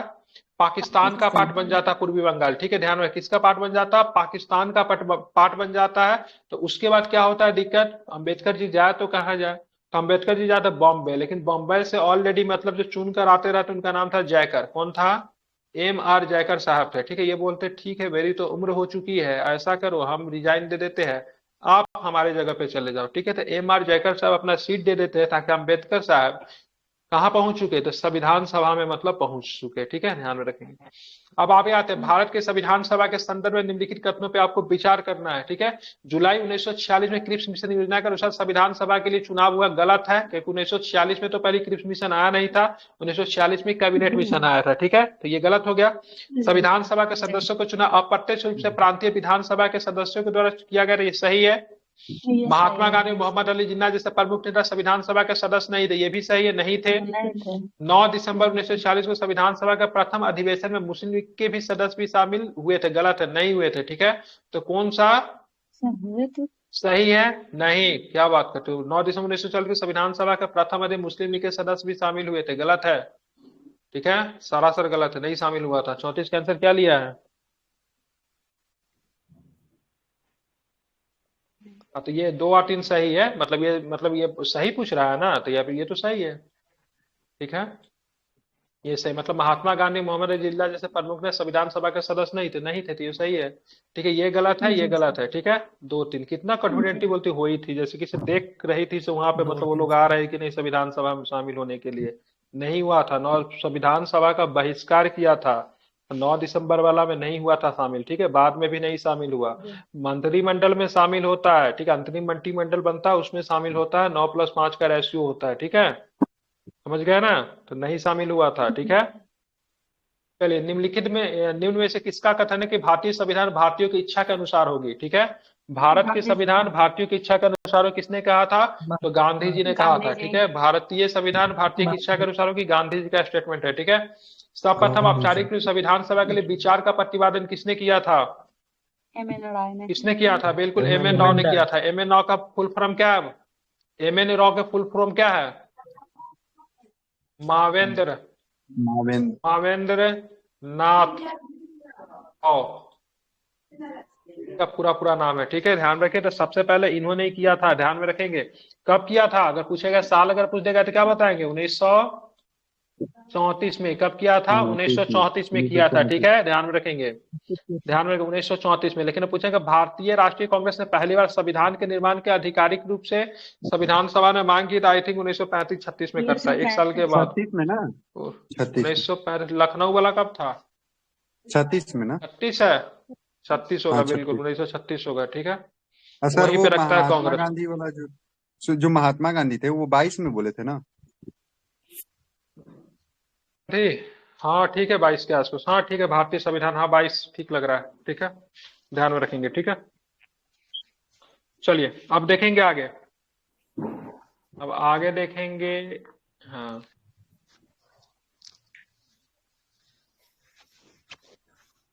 चलिए, संविधान सभा का उद्देश्य प्रस्ताव किसके द्वारा प्रस्तुत किया गया? नेहरू जी के द्वारा। ये तो पंडित जवाहरलाल नेहरू द्वारा। पंडित नेहरू होगा। उद्देश्य प्रस्ताव को मतलब क्या गया? प्रस्तुत किया गया, ठीक है। कब प्रस्तुत किया गया? 13 दिसंबर 1946 को। 22 जनवरी 46 को, ठीक 1947 है, को एक्सेप्ट किया गया। 22 जनवरी 1947 को एक्सेप्ट कर लिया गया, ठीक है। उद्देश्य प्रस्ताव जो था वो आगे चल के क्या बन जाएगा? उद्देश्य प्रस्ताव ही आगे, बिल्कुल उद्देशिका बनेगा, जिसको संविधान का कुंजी अभी प्रस्तावना कहेंगे, यही बन जाता है, ठीक है। चलिए, डोमिनियन विधानमंडल के रूप में संविधान सभा की पहली बैठक कब हुई? डोमिनियन विधानमंडल की बात हो रही है। 1947 में। नहीं, डोमिनियन विधानमंडल नहीं समझ रहे आप लोग। 1947 होगा। 17 नवंबर 1947 को डोमिनियन विधानमंडल के रूप में संविधान सभा की पहली बैठक हुई, ठीक है, ध्यान में रखेंगे। और इसका अध्यक्ष किसे निर्वाचित किया गया? राजेंद्र प्रसाद। ठीक है। अगर पूछेगा डोमिनियन विधानमंडल के रूप में संविधान सभा की पहली बैठक 17 नवंबर 1927, इसका अध्यक्ष जीवी मालंकर, ठीक है। देखिए, अब बोलेंगे सर ये कैसे हो गया, तो देखिए, संविधान सभा जो था ना, एक तरह से अंतरिम संसद का भी काम करता था, ठीक है, समझिए ध्यान से, बहुत इंपॉर्टेंट बात बता रहा हूँ। संविधान सभा अंतरिम संसद का भी काम करता था। संविधान सभा का जो बैठक होता था ना, तो इसकी जो बैठक के जो अध्यक्ष जो होते थे वो राजेंद्र बाबू होते थे। कौन होते थे? राजेंद्र बाबू होते थे। लेकिन वही संविधान सभा जब विधानमंडल की तरफ जब काम करता था, तो इसका अध्यक्ष मतलब क्या होता, बदल जाता था, और इसका अध्यक्ष को ना जीवी मालंकर हो जाते थे, जस्ट लाइक स्पीकर, ठीक है। तो संविधान सभा क्या था? 2 in 1 था। सबसे पहले संविधान सभा का काम क्या था? संविधान को बनाना, तो जब संविधान को बनाने जब जाते थे तो इसका बैठक की अध्यक्षता कौन करते थे? वही जो स्पीकर सॉरी राजेंद्र बाबू का अध्यक्ष चुना गया था। लेकिन यही संविधान सभा जब शासन करती थी, क्योंकि देश में भाई कानून व्यवस्था चलने के लिए कोई न कोई विधानमंडल तो होगा। सडन अगर बात कर दीजिए लोकसभा को समाप्त कर दे, राज्यसभा को समाप्त कर देंगे, तो न तो विधायक रहेगा, न तो मतलब न तो कोई एमपी रहेगा, न तो कुछ रहेगा, तो कैसे शासन व्यवस्था को चलाया जाएगा? तो उसी लिए ध्यान रखा गया था विधानमंडल के तौर पे ही मतलब क्या करेगी, संविधान सभा मतलब काम करेगी। जब संविधान सभा जब विधानमंडल के तौर पे करती थी तो उसका अध्यक्ष जो था जीवी मालंकर हो जाते थे। संविधान सभा जब संविधान सभा के तौर पे जब काम करेगी तो उसका अध्यक्ष कौन हो जाएंगे? राजेंद्र बाबू हो जाएंगे। ठीक है, तो ध्यान में ही रखिएगा। सबसे पहले संविधान सभा जो था विधानमंडल के तौर पे जो काम करना जो शुरू की थी, इस 17 नवंबर 1947 को करना शुरू की थी। ठीक है, और उस समय हम लोग क्या थे? डोमिनियन थे। क्या थे हम लोग? क्या थे? डोमिनियन थे। समझ रहे हैं ना? भारत डोमिनियन कब तक रहेगा? भारत डोमिनियन रहेगा 26 जनवरी 1950 तक डोमिनियन रहेगा, क्योंकि इस तारीख तक हमारा जो देश का जो मतलब जो सर्वासर्वी जो व्यक्ति जो था, कौन था? वायसराय सॉरी गवर्नर था, जो कि लॉर्ड माउंटबेटन थे। लेकिन 26 जनवरी 1950 को हमें क्या मिलेगा? देश का कानून लागू हो जाएगा और हमें राष्ट्रपति मिल जाएंगे। ठीक है, तो हम लोग डोमिनियन से मुक्ति जो थे इसी साल हमको मिलता है। ठीक है, मतलब आजाद तो हम लोग 1947 में हो गए, लेकिन पूर्ण रूप से आजादी जो मिली, डोमिनियन स्टेट से जो हमें मुक्ति जो मिली 1950 में मिली। ठीक है, समझ गए? तो कॉन्सेप्ट क्लियर हुआ? तो यही मैं बताने की क्या कर रहा था, कोशिश कर रहा था। तो कभी भी अगर पूछेगा संविधान सभा जो थी जब विधानमंडल के तौर पे जब काम करती थी तो उसके अध्यक्ष कौन हो जाते थे, क्या बताएंगे? फिर राजेंद्र प्रसाद। यार इतना बता दे, फिर राजेंद्र प्रसाद, जीवी मालंकर होंगे। संविधान सभा जब विधानमंडल के तौर पे जब काम करेगी तो उसके अध्यक्ष कौन होंगे? जीवी मालंकर होंगे। संविधान सभा जब संविधान सभा के तौर पे जब काम, सदस्य वही रहेंगे। संविधान सभा के जो सदस्य जो रहेंगे वही विधानमंडल के भी सदस्य रहेंगे, केवल अध्यक्ष बदल जाएगा। जब संविधान सभा के तौर पे करेंगे तो राजेंद्र बाबू अध्यक्ष होंगे, लेकिन विधानमंडल के तौर पे जब काम करेगा तो जीवी मालंकर होगा। Just like speaker. जब भारत का पहला जब विधानसभा, भारत का पहला जब विधानमंडल जब आएगा, मतलब पहला जो संसद जो बनेगी, ठीक है, तो पहला संसद के लिए चुनाव थोड़ी ना होता है। जैसे लोकसभा में आप लोग वोट करते हो, आम चुनाव देते हो, उसके बाद संसद को चुनते हो। तो पहला संसद पहला जो चलता है 1952 से लेके 1957 तक, ये जो होता है इसमें वोटिंग होता है। ठीक है, 1952 से लेकर 1957 तक पहला जो चलता है लोकसभा का पहला कार्यकाल, इसमें लोग वोटिंग के द्वारा चलते हैं। तो क्या 1947 में देश आजाद हुआ तो 1952 तक कोई सरकार नहीं थी? कोई ना कोई संसद के तौर पे काम किया ना।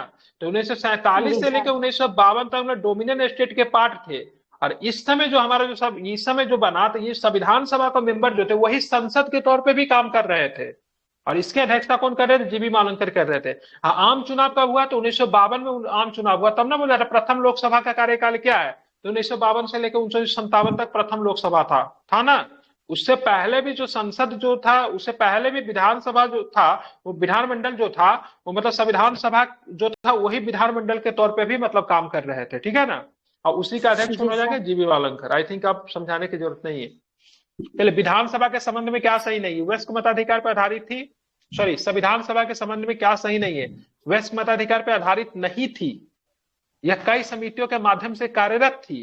यह प्रत्यक्ष निर्वाचन का परिणाम नहीं था। बताइए कौन सा इसमें सही नहीं है?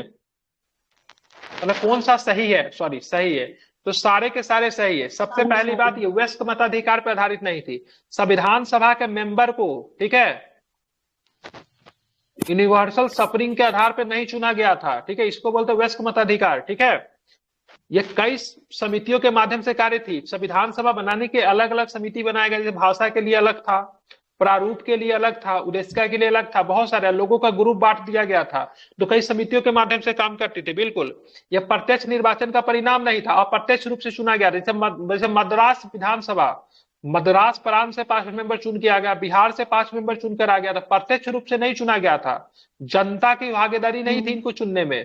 ठीक है, अप्रत्यक्ष रूप से चुना गया था, और ये वयस्क मताधिकार पर आधारित नहीं था। ये भी आपको ध्यान में रखिएगा। इसलिए सारे के सारे स्टेटमेंट क्या है? सही है। ठीक है, चलिए, भारत में पहली बार आंशिक रूप से कब, क्या अभी व्यस्क मताधिकार पर आधारित है कि नहीं? आप वोट देते हैं?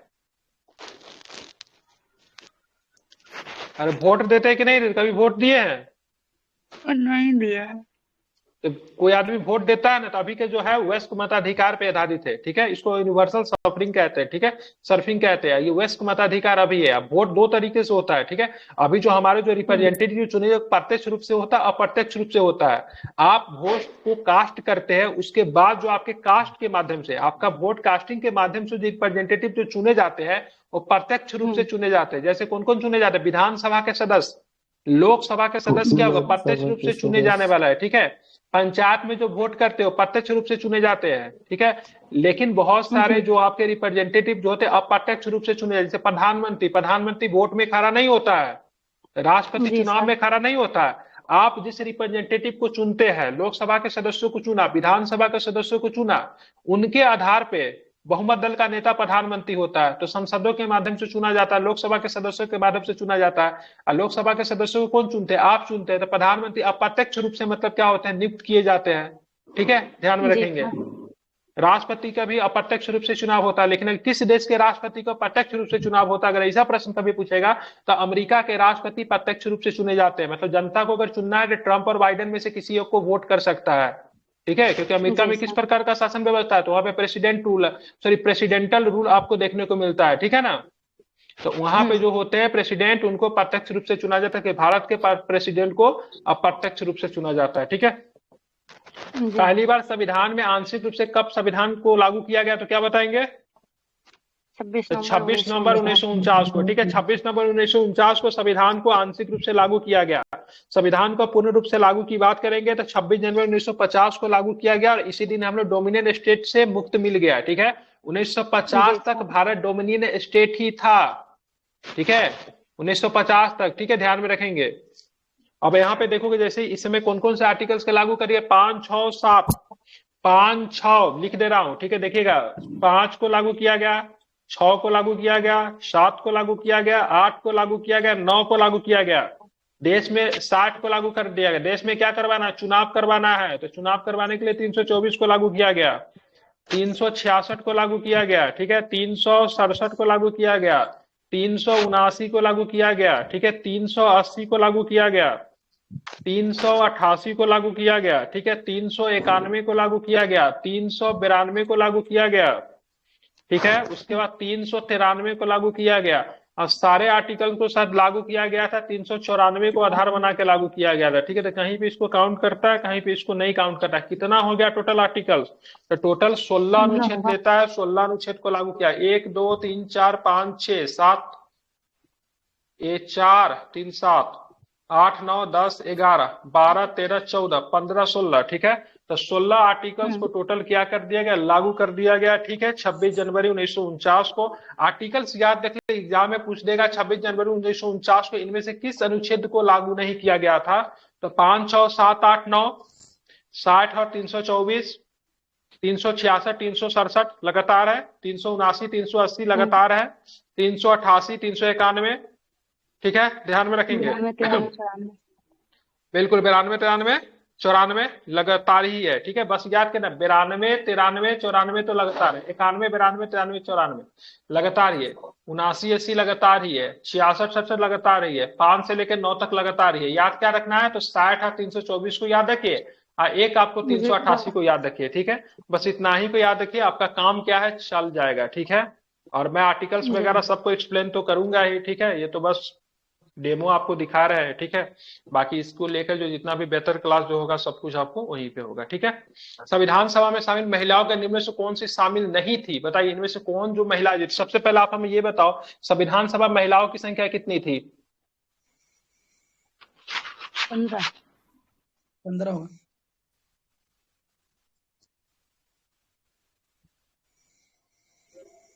9 होता ना, कोई इंडिपेंडेंट, स्वतंत्र, ठीक है, ध्यान में रखिएगा। तो यहाँ पे संविधान सभा में शामिल महिलाओं में से कौन सी शामिल नहीं थी? क्या बताएंगे?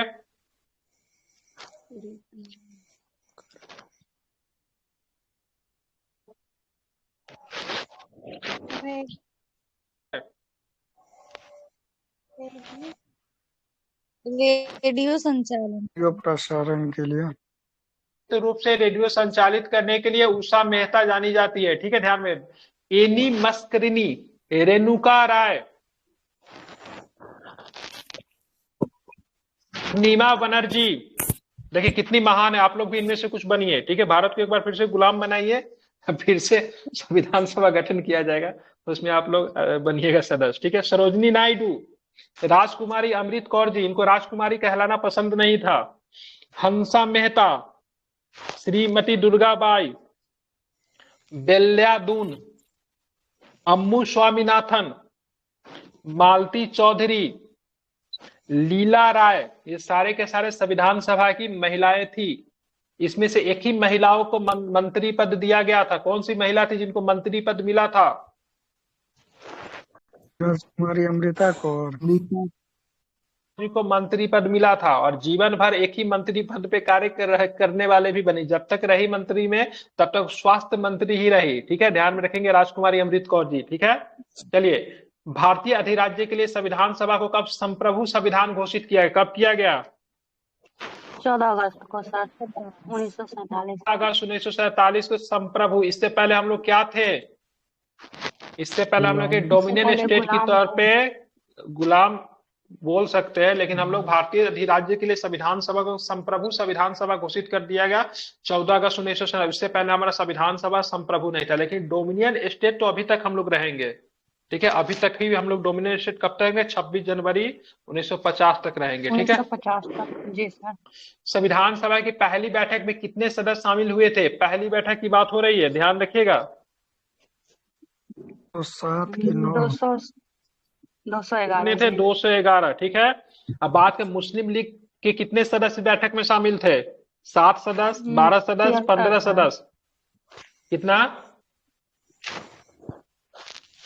सर तक नहीं पहुंच रहा है, शुक्र ही मनाइए, ठीक है। जब पहली बार बोल दिए, जब पहला बैठक हुआ तो मुस्लिम लीग ने बहिष्कार किया था, तो इसमें मुस्लिम लीग का सदस्य कहां से शामिल हो जाएगा?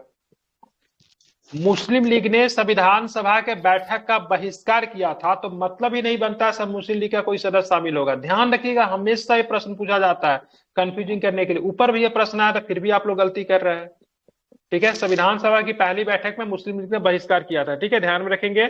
और ये पहली बैठक किस तारीख को हुई थी? 9 दिसंबर 1946। बैठक को मुस्लिम लीग ने बहिष्कार किया था, ये बात तो सही है, लेकिन संविधान सभा के लिए कितने सदस्यों को, उस कितने मुस्लिम लीग के सदस्यों को चुना गया था? अगर ये प्रश्न पूछेगा तो क्या बताएंगे? तब हो जाएगा 73, ठीक है। भी नहीं, ठीक है। 73 को सदस्यों को चुना गया था, लेकिन पार्टिसिपेट एक भी नहीं किया था, ठीक है, ध्यान में रखेंगे। क्या ध्यान में रखेंगे? मतलब न्योता तो दिया गया, लेकिन भोज खाने एक भी नहीं आए, ठीक है ना, समझ रहे हैं ना?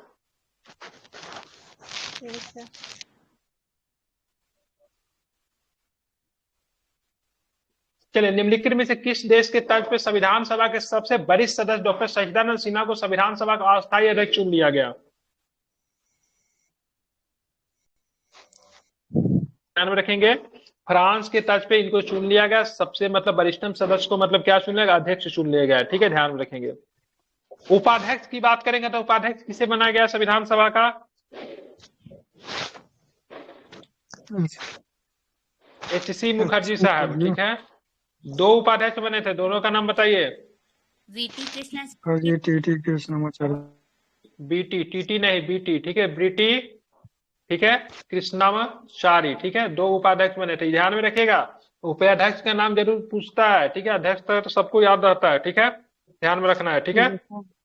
चलिए, अब आगे चलेंगे, 45 नंबर प्रश्न, ठीक है। ये लक्ष्मीकांत का चैप्टर नंबर पहले से ही सारे प्रश्न हैं। हाँ, ऑफलाइन पढ़ाने का मजा ही आ रहा है, तो हमें कूटने की अनुमति होती है। नहीं, ठीक है, ऑफलाइन बहुत पढ़ाए हुए, ठीक है, बहुत मजा आता है, कूट दीजिए अच्छे से गलत बोलने पे, ठीक है। चलिए, संविधान सभा द्वारा किए गए कार्यों का सही युग्म क्या है? ठीक है, 22 जुलाई 1947 को राष्ट्रीय ध्वज को अपनाया गया, क्या ये बात सही है? नहीं, 47 सही है। 40 की जगह पे क्या होगा? 47 होगा, ठीक है। 22 जुलाई 1946 को राष्ट्रीय गान को अपनाया गया, क्या ये बात सही है? 22 जनवरी 1946 को नहीं, 50 एक कॉन्सेप्ट बताया था, तिरपल आर। तिरपल आर आप लोग ने फिल्म देखा है? होगा सर। तो बोल रहा हूँ ना, ठीक है, तो यहाँ पे ध्यान रखिएगा कौन सा कार्य जो है सही है। ट्रिपल आर फिल्म आप लोग देखिएगा, ट्रिपल आर फिल्म देखेंगे तो यहाँ पे ट्रिपल आर से यहाँ पे ध्यान रखिएगा राष्ट्रपति, कौन सा पति, राष्ट्रपति याद रखिएगा, ठीक है। फिर से ध्यान में रखिएगा राष्ट्रीय गीत, क्या ध्यान में रखिएगा, राष्ट्रीय गीत। और फिर से यहाँ पे देखिए राष्ट्रीय गीत, ठीक है। सब क्या है, आर से आ रहा है ना, राष्ट्रीय गान, ठीक है। सारे के सारे कहानी जो होगा 24 जनवरी 1950 की ये सारी कहानी होगी, ठीक है। तो ट्रिपल आर याद रखिएगा, ठीक है। एक और भी ट्रिक हम बताए थे बहुत सुंदर, कमिश्नरी को याद करने के लिए ट्रिक बताए थे, क्या, ABCD, कितने कमिश्नरी थे, 4 कमिश्नरी थे, ठीक है। ABCD से मैंने बोला था आपको याद रखने के लिए, अजमेर, बलूचिस्तान, कुर्ग और दिल्ली, ठीक है। क्या थे, ये 4 कमिश्नरी थे, ठीक है। और ट्रिपल आर से राष्ट्रपति, राष्ट्रीय गीत और राष्ट्रीय गान, ठीक है। राष्ट्रीय गीत और राष्ट्रीय गान भी आप याद रखिएगा, ठीक है। चलिए, तो ये सारे के सारे, तो इसमें से बोला सही कौन सा है, तो सही की बात करेंगे तो यही केवल सही है। 24 जनवरी 1950 को भारत के डॉक्टर राजेंद्र बाबू को, ठीक है, भारत के पहले राष्ट्रपति के रूप में चुने गए थे, ठीक है। बाकी सारे के सारे स्टेटमेंट क्या है, गलत है।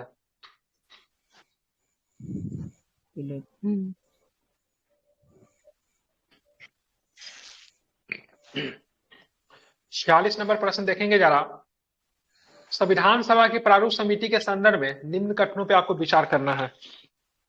समिति का गठन 29 अगस्त 1947 को किया गया, सही है।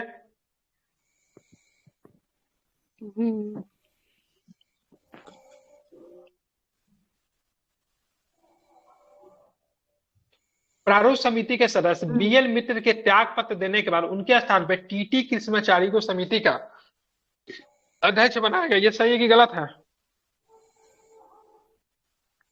उपाध्यक्ष ने बनाया गया था, अध्यक्ष कृष्णाचारी को, टीटा कृष्णाचारी को शामिल तो किया गया था, लेकिन BL मित्र के त्याग पत्र देने पर नहीं, DP खेतान की मृत्यु हो गई थी। किनकी मृत्यु हो गई थी,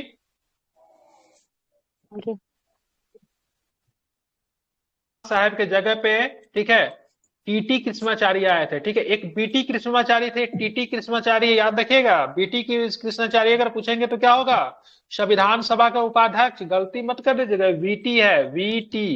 ये साहब कौन है, TT, ट्रेन वाले TT, हालांकि TTE होता है, ठीक है।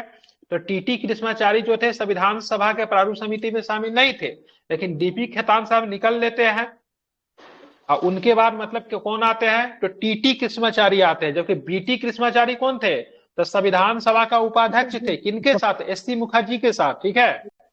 यहाँ पे एक व्यक्ति और उनका क्या त्याग पत्र दे देते हैं, ठीक है। जिससे बात करेंगे BL मित्र, ठीक है। BL मित्र साहब जो थे स्वास्थ्य कारणों से मतलब क्या देते हैं, त्याग पत्र दे देते हैं। अब BL मित्र की जगह पे कौन आ जाएगा, तो माधव राव साहब आएंगे। कौन आएंगे, तो N माधव राव। तो ध्यान में रखिएगा, 2 व्यक्ति का ध्यान में रखिएगा। एक है BL मित्र, क्या नाम है इनका, BL मित्र साहब। BL मित्र साहब त्याग पत्र देंगे, निकल नहीं पड़ते, त्याग पत्र देते। इनके जगह पे कौन आएंगे, माधव राव साहब आ जाएंगे, ठीक है, माधव राव साहब, ठीक है। DP खेतान साहब बात करते निकल लेते हैं, क्या निकलते हैं, DP खेतान साहब निकल लेते हैं, मतलब इनकी मृत्यु हो जाती है, ठीक है। इनके जगह पे कौन आएंगे, TT, कौन आएंगे, TT कृष्णाचारी आएंगे, ठीक है। क्या आएंगे, TT कृष्णाचारी आते हैं, ठीक है। ध्यान में रहेगा, भूलेंगे तो नहीं। बाकी तो सब सही ही है, याद आपको रखना ही है। बाकी की बात करेंगे तो इस समिति में, इन समिति का गठन 29 अगस्त 1947 को किया गया। समिति में 7 सदस्य। अध्यक्ष की बात करेंगे तो अध्यक्ष कौन हो जाएगा, प्रारूप समिति के अंबेडकर साहब, ठीक है, ध्यान, बिल्कुल, ठीक है। तो पूछा इनमें से गलत कौन सा है, तो केवल 3 वाला स्टेटमेंट जो है क्या है आपका गलत है, बाकी सारे स्टेटमेंट क्या है इसके सही है, ठीक है। संविधान सभा के लिए कितने स्थानों के लिए चुनाव किया गया था, कि ये प्रश्न अगर आपसे पूछेंगे तो 296 स्थानों के लिए संविधान सभा में क्या किया गया, चुनाव कराया गया था, ठीक है। अगर पूछेंगे 296 स्थान में ब्रिटिश भारत से कितने आते थे, 292 को आते थे। कितने आते थे, 292 सदस्य जो थे ब्रिटिश भारत से थे, ठीक है, ध्यान में रखेंगे। 11 जो कि कितने प्रांतों से थे, उसमें प्रांतों की संख्या कितना बताया, 11 सर। 11 प्रांतों में द्वैत शासन कितने में लागू किया गया, कमिश्नरी कितने हो जाएंगे, 4। 92 सदस्य आते थे और उसमें 4 कमिश्नरी को जोड़ देंगे तो टोटल सदस्य कितने होंगे, 296। क्योंकि मुस्लिम लीग के लिए कितने सदस्य रखे गए थे, 73, ठीक है। ये सारे को जोड़ेंगे ना तो 6 3 9, ठीक है, 9 7 16, 396 नहीं कितना होता था टोटल, 389 सदस्य होता है, ठीक है। 300 होगा, कितना हो रहा है, 389 हो जाएगा, गलती जोड़ लिए 389 क्या, हो जाएगा, ऐसे 73। करिए। हाँ 296 होगा सर। नहीं, ठीक है, ये 296 सही है। मुस्लिम लीग के लिए 73 स्थान किए गए थे, लेकिन वो लोग शामिल नहीं होते, ठीक है। जोड़ने पे साथ 300 कुछ आता है, 389 आता है, ठीक है। देख लीजिएगा कुछ 89 ऐसा ही होता है। निर्धारित हाँ शुरू में, लेकिन नहीं होता भारत। हाँ बिल्कुल, 389 कैसे आता है सो बता देते। 296 तो हो गया ब्रिटिश प्रांत प्लस और कमिश्नरी, 73 को ये छोड़ लीजिए। और ये देसी 73 रियासत जोड़ के लिए दीजिए कुछ और सीट जो था ना, 3 3 6, 9 7 16 के 6 हासिल 1, 366 हुआ। और देसी रियासत के लिए भी कुछ सीट जो निर्धारित की गई, देसी रियासत भी शामिल होने से इनकार कर देता है, ठीक है। टोटल जोड़ने पे 389 हो जाएगा, ठीक है। अब बात करेंगे 48 नंबर पर, भारत में संविधान दिवस कब मनाया जाए। 26 नंबर को मनाते हैं, 26 जनवरी को मनाते, कब मनाते हैं 26 नंबर को। गणतंत्र दिवस 26 जनवरी को, 15 अगस्त को स्वतंत्रता दिवस, ठीक है। चलिए आगे चल, निम्नलिखित में से किसे संविधान सभा के लिए संवैधानिक सलाहकार, कानूनी सलाहकार नियुक्त किया गया, तो क्या बताएंगे, बी.एन. राव, ठीक है। बी.एन. राव को भले ही हम लोग इग्नोर कर सकते हैं, लेकिन संविधान सभा में खड़ा होकर अम्बेडकर जी ने कहा था जितना इस संविधान को बनाने में, ठीक है, मेरा योगदान है उतना ही योगदान बी.एन. राव का भी है, ठीक है। कितना योगदान है, उतना ही योगदान किनका है, बी.एन. राव साहब का भी है, ठीक है। अगर ये नहीं रहते तो ये संविधान क्या होता, पूरा नहीं हो पाता, ठीक है, ध्यान में रखते थे। इन्होंने बहुत तारीफ किया था, ठीक है। चलिए 50 में, चलिए 50 नंबर क्वेश्चन में देखिए, निम्न में से यह कथन किसका है। संविधान सभा एक दलीय देश का एक दलीय निकाय है, सभा ही कांग्रेस और कांग्रेस ही भारत है। यह स्टेटमेंट को हु बहु परफेक्ट क्या बोलते हैं, लक्ष्मीकांत में पढ़ा चुका है। किनका स्टेटमेंट है, ग्रेनविल ऑस्टिन का स्टेटमेंट है। ये एक ब्रिटिश संविधानविद थे, कहाँ के थे, ब्रिटिश संविधानविद थे, ठीक है। आगे चलते हैं, भारत सरकार अधिनियम 1919 में निम्नलिखित में से किसको स्पष्ट रूप से परिभाषित किया गया, ठीक है। भारत सरकार अधिनियम 1919 में निम्नलिखित में से किसे स्पष्ट रूप से परिभाषित किया गया, न्यायपालिका एवं विधायिका के बीच शक्ति का पृथक्करण, केंद्रीय एवं प्रांतीय सरकारों की अधिकारिता, अब भारत के सेक्रेटरी में वायसराय की शक्ति, फिर उपायुक्त में से कोई नहीं। क्या सही लग रहा है, तो ध्यान में रखिएगा, तो ध्यान में केंद्रीय एवं प्रांतीय सरकारों की अधिकारिता, बहुत सुंदर, वेरी गुड, ठीक है। अब भारत सरकार अधिनियम 1919 के अधिनियम को किसके नाम से जानते हैं, क्या बताएंगे, मार्टेंगो चेम्सफोर्ड के नाम से जानते हैं। चेम्सफोर्ड की बात करेंगे उस समय भारत के वायसराय थे, मांटेगू की बात करेंगे भारत के क्या थे, राज्य सचिव थे, ठीक है। इसी अधिनियम को 10 साल पे मतलब जांच करना था, इसी के लिए बनाया गया साइमन कमीशन। साइमन कमीशन का गठन कब हुआ, 1928 में हुआ था, 1928 में भारत आया था, 1927 में हुआ था, ठीक है। इसको व्हाइट मैन कमीशन कहते हैं, क्योंकि सारे के सारे इसमें जो थे ब्रिटिश ही थे। 1928 में मतलब कहाँ आते हैं, भारत आते हैं। और ये साइमन कमीशन है, रिपोर्ट का प्रस्तुत करता है, 1930 में प्रस्तुत करता है। साइमन कमीशन सबसे पहले कहाँ पे आया, तो क्या बताएंगे, अपना बॉम्बे, ठीक है। सबसे तगड़ा साइमन कमीशन जब बॉम्बे आएगा तो वहीं पे एक नारा दिया गया, साइमन कमीशन गो बैक। ये नारा किसने दिया था, साइमन कमीशन गो बैक का नारा, यूसुफ मेहर अली साहब ने बॉम्बे में ही नारा दिया। नहीं, इस नारा को पॉपुलर लाला लाजपत राय ने किया था, लेकिन नारा को दिया था यूसुफ मेहर अली ने, ठीक है, ध्यान में रखेंगे।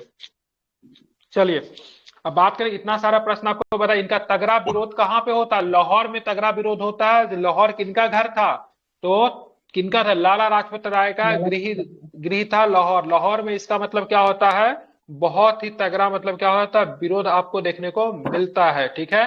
और यहीं पे मतलब क्या हो जाती है, ठीक है, चोट लगने से लाला लाजपत राय की क्या हो जाती है, मृत्यु हो जाती है। लाला लाजपत राय ने क्या कहा था मरते मरते, मेरे शरीर पे पड़ी प्रत्येक लाठी ब्रिटिश सरकार, ब्रिटिश साम्राज्य के मतलब ताबूत में मतलब क्या होगी, कील साबित होगी, ठीक है, चुंबक नहीं कील साबित होगी, ठीक है। चलिए आगे देखेंगे, निम्नलिखित उद्देश्यों में से कौन सा भारत में संविधान की उद्देशिका में सन्निविष्ट नहीं है, ठीक है।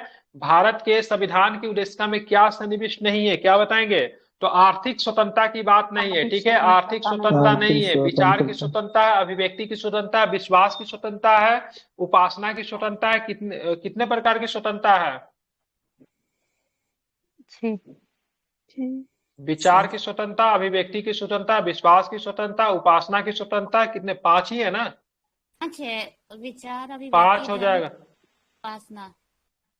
5 स्वतंत्रता है, 6 नहीं। एक आप लोग जोड़ दीजिएगा, ठीक है। नेहरू जी बेचारे ऊपर से आएंगे बतियाने आप लोग से, ठीक है।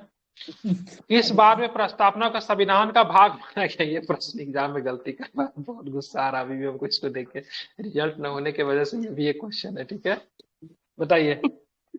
नहीं, उसमें प्रश्न क्या था? प्रस्तावना से संबंधित मतलब, प्रस्तावना से संबंधित मतलब कौन सा है, ठीक है। ये भी दोनों ऑप्शन दिया हुआ था। और फाइनली क्या लिया था? केशवानंद भारती लिया था, ठीक है। जी। गलत कर दिए थे। गलती की है, 1 नंबर से रिजल्ट 1-2 नंबर से छूट रहा है, यही सब वजह है, ठीक है। और हम भी खुद गलत किए हैं, ठीक है। जबकि हम बेरुबारी और केशवानंद भारती दोनों बार है। अब सब गलत नहीं, अगर पूछेगा मतलब से प्रस्तावना से मतलब संबंधित समथिंग कुछ था तो दोनों सही लग रहा था देखने में, तो भाई दोनों तो उससे लेट है, ठीक है। लेकिन वो लिया केशवानंद भारती। किस संविधान, अगर उसको भी ले, दोनों को भी ले लेता ना तो कोई ऑब्जेक्शन नहीं कर पाता। वो कहता से दोनों सही है, मतलब बीपीएससी वहां पे जोर जबरदस्ती बतियाने लगता। तो हमने सोचा कैसे इतना आसान क्यों पूछेगा। कुछ तो बात है, विशेष दिमाग लगाने के चक्कर में गलती हो गया, ठीक है। किस संविधान संशोधन नियम के द्वारा प्रस्तावना में पहली बार संशोधन किया गया? 42वां संविधान संविधान कितने बार संशोधन। संविधान के प्रस्तावना में आवाज संशोधन क्लियर किया नहीं है? आ रहा है सर। एक 2, बार 3, एक 4। बार एक एक बार बार बिल्कुल। आवाज नहीं जा रही क्या अच्छे से? आ रही है सर। दिक्कत होगा तो बताइएगा, ठीक है। 5G में हूँ, 4G में आ जाऊंगा, ठीक है। 5G बड़ा दिक्कत कर रहा है आजकल, ठीक है। ये 1900 कब हुआ था? 42 में या फिर 1976 में? 1976 1976 कौन सा संवैधानिक संशोधन था? 42वां संवैधानिक संशोधन था, ठीक है। मौलिक कर्तव्य को कब जोड़ा गया? इसी में 42 में ही। ठीक है। कितने प्रकार के मौलिक कर्तव्यों को जोड़ा गया? 10 3। 13 में 10 प्रकार ही था। 11वां को 2002 में शामिल किया गया, ठीक है। भारतीय संविधान का कौन सा भाग संविधान की आत्मा है? बताइए। उद्देशिका। कहते हैं उद्देशिका को, प्रस्तावना भी कहते हैं, ठीक है। चलिए, भारत कब संपूर्ण प्रभुत्व संपन्न लोकतांत्रिक गणराज्य बन गया? कब बना? बहुत सुंदर क्वेश्चन है। 26 उस समय नवंबर 26 जनवरी। 1950 को। उससे पहले हम लोग क्या थे? अधिराज्य थे, डोमिनियन थे। क्या थे? डोमिनियन थे। आजाद होने के बाद भी हमारे यहाँ किसका शासक था? गवर्नर जनरल जो थे, हेड थे, ठीक है। और बात करेंगे उस समय तक, बात करें हमारा आर्मी इन चीफ कौन था? आर्मी इन चीफ हमारा ब्रिटिश ही हुआ करता था, ठीक है। उसका कमांडर इन चीफ कौन था? तो गवर्नर ही उसका कमांडर इन चीफ था, ठीक है। बड़ी दिक्कत थी। आगे चल, निम्न में से किस बार में पंथ निरपेक्षता को संविधान का आधारभूत ढांचा माना गया? क्या बताएंगे? पंथ निरपेक्षता की बात हो रही है। को संविधान का आधारभूत ढांचा माना गया। एसआर बोमई, जहां तक मुझे ध्यान में केस 1994 का होना चाहिए, वह चेक कर लीजिए। एसआर बोमई बाद 1994 है क्या? 1994। बेरुबारी 1960। बेरुबारी 1960 में था।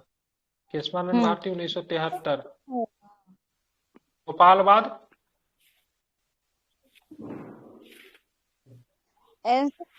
तो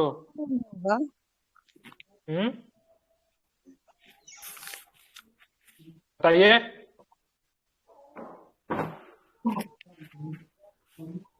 1950 क्या? ये 1950 होना चाहिए, ठीक है। देख लीजिएगा। भारतीय इतिहास के संदर्भ में प्रांतों से संविधान सभा के सदस्य की बात करेंगे, ठीक है। भारतीय इतिहास के संदर्भ में प्रांतों से संविधान सभा के सदस्य उन प्रांतों के लोगों के द्वारा सीधे निर्वाचित हुए थे, कांग्रेस तथा मुस्लिम लीग द्वारा नामित हुए थे, सरकार को द्वारा संवैधानिक मामलों के उनकी विशेषज्ञ के लिए चुने गए थे, प्रांतीय विधानसभाओं के द्वारा निर्वाचित हुए थे। क्या सही लग रहा है? विधानसभा द्वारा। बिल्कुल, प्रांतीय विधानसभाओं के द्वारा मतलब क्या होता है? निर्वाचित हुए थे, ठीक है। निम्नलिखित में से कौन भारतीय संविधान की विशेषता नहीं है? धर्मनिरपेक्षता, दोहरी नागरिकता, संविधान की सर्वोच्चता। क्या बोल रही बताइए? दोहरी नागरिकता नहीं है। बताइए ना, निरपेक्ष वाला क्या बताना? पथ निरपेक्ष वाला तो उसका आंसर एग्जैक्ट कौन सा बोल रहे हैं? इसका आंसर ये वाला। हाँ, एसआर बोमई बाद 1994 में पंथ निरपेक्ष को संविधान का आधारभूत ढांचा घोषित किया गया। 1994 SR Bommai case.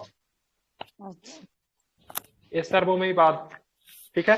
SR Bommai की बात करेंगे ना तो ये बीजेपी के बहुत बड़े नेता हुआ करते थे। ये आते थे आंध्र प्रदेश के, मतलब मुख्यमंत्री वगैरह भी रहे थे।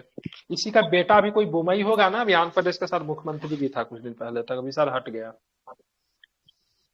बात निम्नलिखित में से कौन संविधान सभा की विशेषता है? नीति निर्देशक तत्व, केंद्राभिमुख संविधान, राष्ट्र अध्यक्षीय प्रणाली, या फिर वयस्क मताधिकार? बताइए कौन जो है विशेषता है? नीति निर्देशक देवियों और सजना, राष्ट्राध्यक्ष प्रणाली हमारे यहाँ नहीं है, मतलब प्रेसिडेंटियल निर्देशक गवर्नमेंट होगा। नहीं है। कहाँ पे देखने को मिलेगा? यूएसए में आपको देखने को मिलेगा, पहले ही बता दिए। बाकी सारे के सारे स्टेटमेंट जो है क्या है इसके सही है, ठीक है, याद रखिएगा। चलिए आगे चलेंगे तो बताएंगे। प्रांतीय संविधान समिति के अध्यक्ष कौन थे? प्रांतीय संविधान समिति के अध्यक्ष कौन थे? सरदार पटेल। पटेल साहब जो थे प्रांतीय संविधान समिति के अध्यक्ष थे, ध्यान में रखेंगे। सरदार वल्लभ भाई पटेल। चलिए सरदार वल्लभ भाई पटेल, बिल्कुल, वेरी गुड, बहुत सुंदर। चलिए आगे चलेंगे। 62 नंबर प्रश्न देखिएगा। संविधान सभा की समिति और उसके अध्यक्ष कौन से जोड़ा सही नहीं है? प्रक्रिया नियम समिति सच्चिदानंद सिन्हा, मौलिक अधिकार समिति कृपलानी साहब, संघ शक्ति समिति जवाहरलाल नेहरू, भाषाई प्रांत एसके डार, एसके धर जिनको कहते हैं, धर आयोग, ठीक है। बताइए कौन इनमें सही नहीं, तो क्या बताएंगे? ये गलत है भाई साहब। प्रक्रिया नियम समिति राजेंद्र बाबू के पास था। किनके पास था? राजेंद्र बाबू के पास था, ठीक है, ध्यान में रखिएगा। राजेंद्र प्रसाद बिहार के गांधी, ठीक है। चलिए बात करेंगे भारतीय संविधान में न्यायपालिका की स्वतंत्रता किस संविधान से लिया गया? न्यायपालिका का स्वतंत्रता कहाँ से लिया गया है? वैसे बिल्कुल, यूएसए के संविधान से न्यायपालिका की स्वतंत्रता, मौलिक अधिकार, ये सारे के सारे वहीं से लिया गया है, ठीक है। महाभियोग भी वहीं से लिया गया है। संविधान सभा की अंतिम बैठक कब हुई, कब बताएंगे? कब हुई अंतिम बैठक? 24 जनवरी 1950। 24 जनवरी 1950 को संविधान सभा की अंतिम बैठक हुई, ठीक है, इसको आपको ध्यान में रखना है। चलिए निम्न से किसे संविधान सभा की आलोचना करते हुए कहा कि यह हिंदुओं का निकाय है, ठीक है। किसने कहा भाई साहब ये हिंदुओं का निकाय? भड़काने वाली बात किसने कही थी? लॉर्ड विस्काउंट ने कहा था। किसने कहा था? लॉर्ड विस्काउंट ने कहा था। किसने कहा था? संविधान सभा कांग्रेस है, कांग्रेसी संविधान सभा, ये कथन किसका है? वो बिल्कुल ऑस्टिन का है। किसका स्टेटमेंट है? ऑस्टिन का स्टेटमेंट है, ठीक है, ध्यान में रखना है आपको। चलिए 66 नंबर प्रश्न पे आइए। भारतीय संविधान के प्रस्ताव के संदर्भ में निम्नलिखित कथन पे विचार कीजिए, ठीक है। यह न्याय के योग्य है।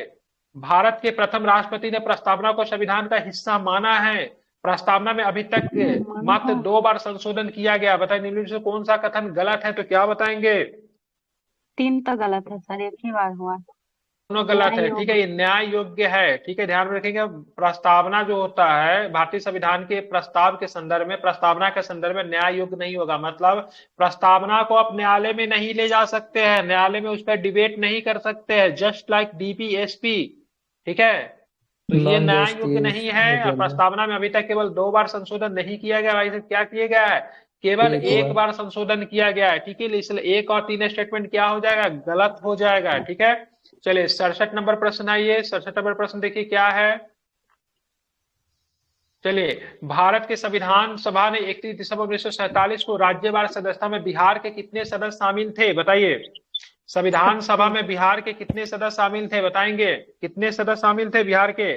36 सदस्य भाई साहब शामिल थे। कितने सदस्य शामिल थे? 36 सदस्य जो थे बिहार के शामिल थे, ठीक है, ध्यान में रखेंगे। कितने सदस्य? 36 सदस्य। सबसे अधिक सदस्य कहाँ से थे? तो सबसे बड़ा राज्य कौन होगा?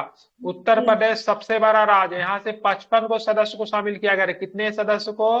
55 सदस्य, सबसे ज्यादा जो था यहीं पे था। 14 नंबर 1949 को संविधान सभा में द कॉन्स्टिट्यूशन इज, ठीक है, settled by the assembly we passed प्रस्ताव किसने पेश किया? तो ये प्रस्ताव को कौन पेश करेंगे? क्या बताएंगे या फिर नहीं बताएंगे? बताइए। बिल्कुल ठीक है, अम्बेडकर जी ने पास किया। क्या? इन्होंने एक लंबा चौड़ा भाषण दिया और उन्होंने बोला the constitution is settled by the assembly we pass. प्रस्ताव किसने प्रस्तुत किया? तो अम्बेडकर साहब ने प्रस्तुत किया, ठीक है। चलिए आप चलेंगे यहाँ पे संविधान की निर्माती समिति एवं उसके अध्यक्ष में कौन सा युग्म जो है सही नहीं है, ठीक है, सही नहीं। संघ शक्ति समिति अम्बेडकर जी के पास था क्या? है, किनके पास था? तो ये संघ शक्ति समिति किनके पास? नेहरू जी के पास, सॉरी नेहरू जी के पास था, बिल्कुल नेहरू जी के पास था। कार्य संचालन समिति के एम मुंशी जी के पास, ठीक है। कार्य संचालन समिति, कार्य संचालन समिति, कार्य संचालन, ये भी मेरे को गलत लग रहा है। कार्य संचालन समिति राजेंद्र बाबू होना चाहिए, चेक कीजिए। तो कार्य संचालन समिति डाउट लग रहा है। अल्पसंख्यक उप समिति सही है। सर्वोच्च न्यायालय समिति ये सही है। संचालन समिति तो होना चाहिए डॉक्टर राजेंद्र बाबू। वही मैंने बोला ना, कार्य संचालन समिति के मुंशी गलत लिख रहा है, ठीक है। ये देख लीजिएगा इसमें। निम्न से कौन प्रारूप समिति के सदस्य नहीं थे? तो ध्यान में रखेंगे, सिंपल है, बहुत आसान है, एक बार में चुन के आप लोग निकले। केटी शाह, केटी शाह संविधान सभा के प्रारूप समिति के सदस्य नहीं थे। मुंशी साहब थे, मोहम्मद सदाउल्लाह साहब थे, एन गोपाल स्वामी आयंगर थे, टीटी कृष्णाचारी थे, उनका डीपी खेतान साहब थे, उसके बाद डॉक्टर भीमराव अम्बेडकर साहब थे, ये सारे के सारे थे, बस केटी शाह नहीं थे। ठीक है। निम्न से कौन भारत के अंतरिम सरकार 1948 का हिस्सा था? हिस्सा कौन था ध्यान में रखेंगे, तो one and only Shri Rajagopalachari साहब जो थे। निम्न से कौन भारत का अंतिम सरकार 1948 का हिस्सा था?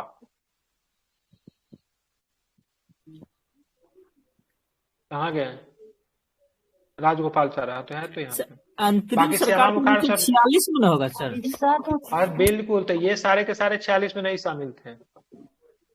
1948 अंतरिम सरकार जो 1948 में जो बनाना, उसमें भी ये शामिल थे, मतलब श्री राजगोपालचारी साहब उसमें भी थे।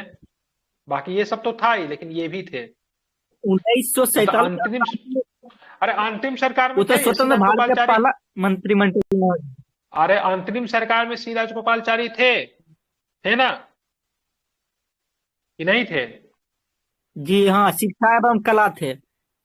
बिल्कुल। अगर बात करेंगे भारतीय संविधान के बात करेंगे 1946 में, अंतिम सरकार 1946 में बनी थी, श्री राजगोपालचारी थे ना उसमें, जिन्हें शिक्षा एवं कला विभाग मिला था।